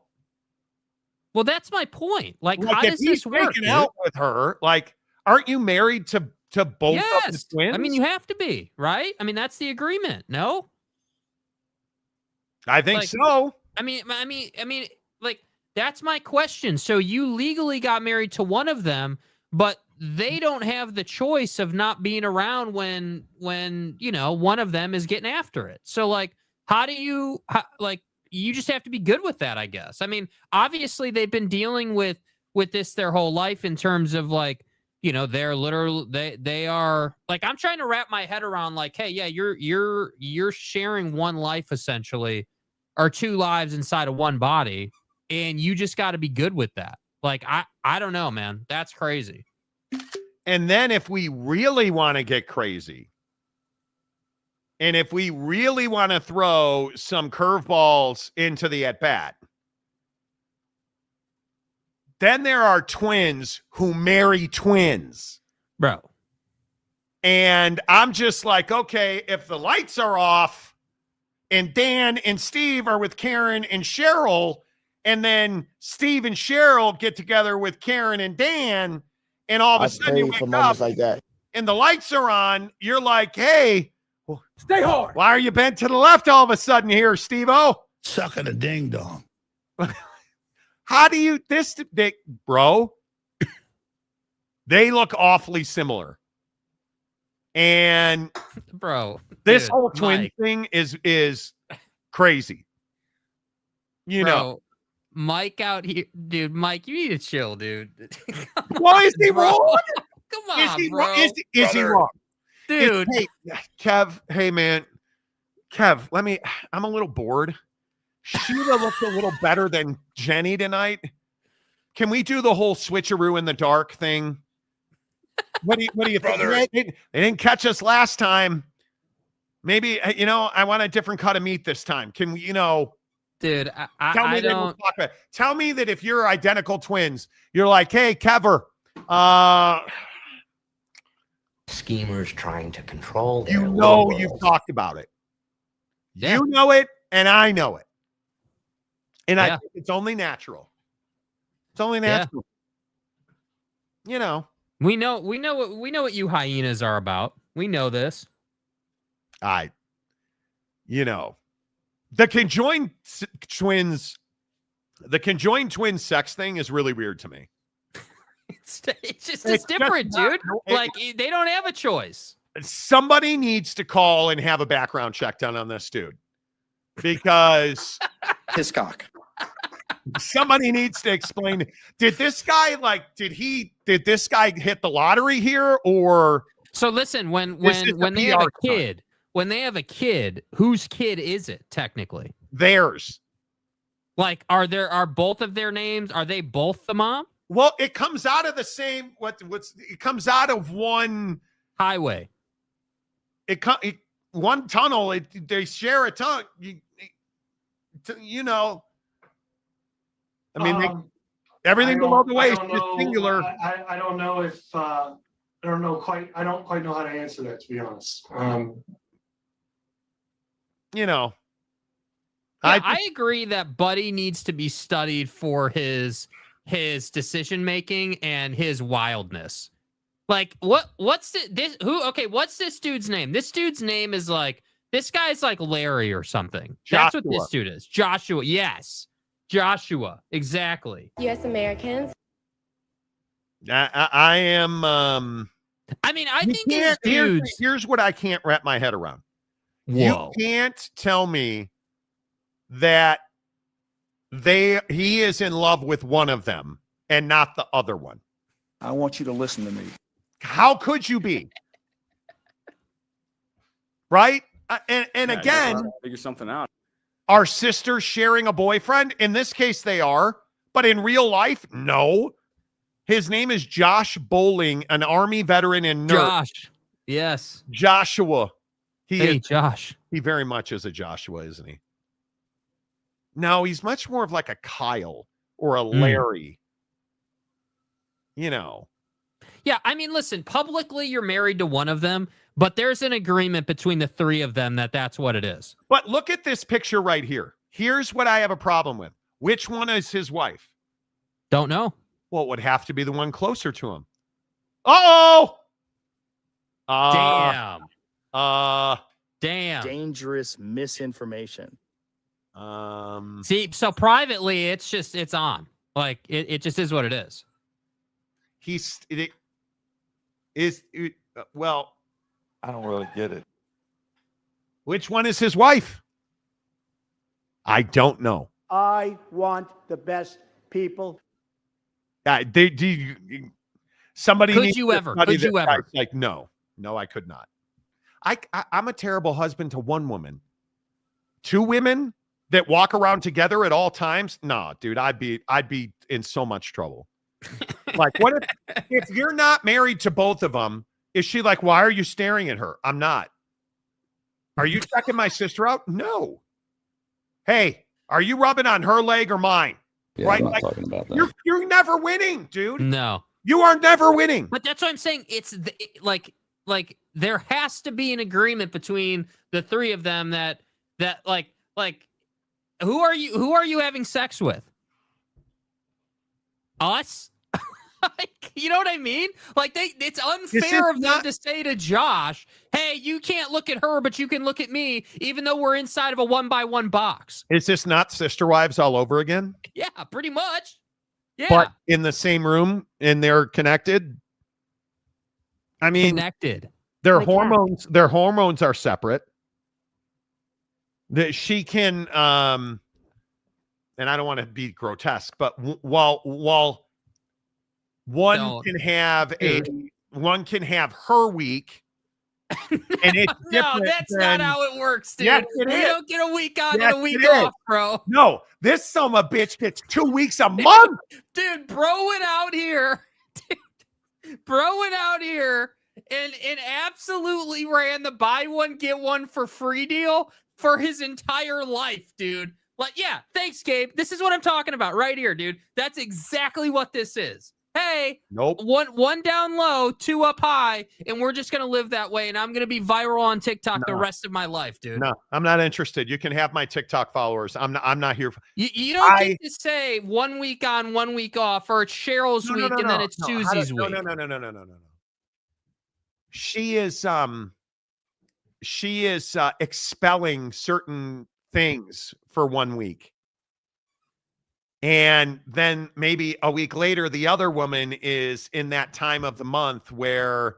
So bro gets 2 weeks a month? Is that what we're saying? Yes. Redos. This poor bastard gets 2 periods a month. So he ain't getting it 21 times a month then? No. Hell no. No, he's not. Well, then bro just has to be good with how shall we say, less than optimal conditions. I'm telling you now, somebody needs to study. Either he's in it for the TV contract, or he is a psychopath. He is not a danger to others. My guy Joshy Poo is a danger to himself if this was made in his right mind, because there ain't a chance in the world I'm signing up for that. Like, no, bro. Do they have a prenup? Does he have a prenup with who? Them. He's only married to one of them. Yeah, publicly, but nobody's actually seen the paperwork. Right. Well, but no, People Magazine has, or the Today Show has. It is what it is. All I'm saying, if you're the non-married sister in this relationship, they're still using your path of greatness and stuff. Like, can she get married? Bricked up right now. Can she get married and fall in love? And then is another That's dude? what I'm saying, dude. Another dude parking his car in the same garage? Dude, yes. The biggest load that we've seen. What does Joshy boy think about Kevy coming in and being like, brother? Hey man, if you could back the car out of the garage, I need to park in the garage tonight. I need to catch the damn ball. Right? Because Cheryl, look, I understand that Jennifer, the one on the Jen, if you could just turn your head, I can't. Well, if you could close your eyes, nah, that's okay. I'm a participate in this one. Like, what? No, dude. This is the essence of the situation. Is there an agreement, an unspoken, unwritten rule agreement that between the two of them, that only one of them will get married and then they will both share dude? Or is it going to be we're each going to get married? Share dude. Yeah. They're going to share buddy and Bro. one of them is not going to have their own. Yeah, I don't know how this or plays is it out. Buddy Joshua, the woodsman, apparently, said, "Hey, yeah, you can go out and find another guy as long as I approve." But these are two people. I know. You understand these conjoined twins? These are two separate people, right? So I see all the comments like being like, "Oh, is this polygamy, bro? Can they get both? They both can get married. They're two different people." Yeah, but that's just from a legal standpoint. Well, I'm talking about in the day-to-day, what is their personal preferences? And how does it work best for them? Because, again, the reality is if there's only one dude in the mix, that's bad enough. If there's two, now they're both experiencing two guys. I have no idea. I don't even know where to start with this. And by the way, how can you blame them for monetizing this situation? Come on. Yeah, I don't even know. How can you not monetize it? You better monetize it. I pray for moments like that. You cannot tell me that this guy's like just living the dream. Dude. You cannot tell me this guy's living the dream. There's no way. Maybe he is. Maybe. Yeah. I mean, listen. Chad, what is wrong with you? Maury Alvarez, 2 or 3-some. Exactly. Biologics. Roche, 2 and 2.5-some. Dude, chill, bro. Stop. Stop. Biologics. Bro said 2.5-some? Come on, man. Come on. I don't know. I don't know. I just do things. You're welcome. You're welcome. After yesterday's fiasco, I thought, I'm just trying to help. You know, I'm asking questions. You know. Damn. Football Friday tomorrow, full football preview. I have got the Commanders tonight. Yeah. The Monty Show, as always, presented by The Advocates at theadvocates.com. Until tomorrow, say goodbye, Jake. Goodbye, Jake.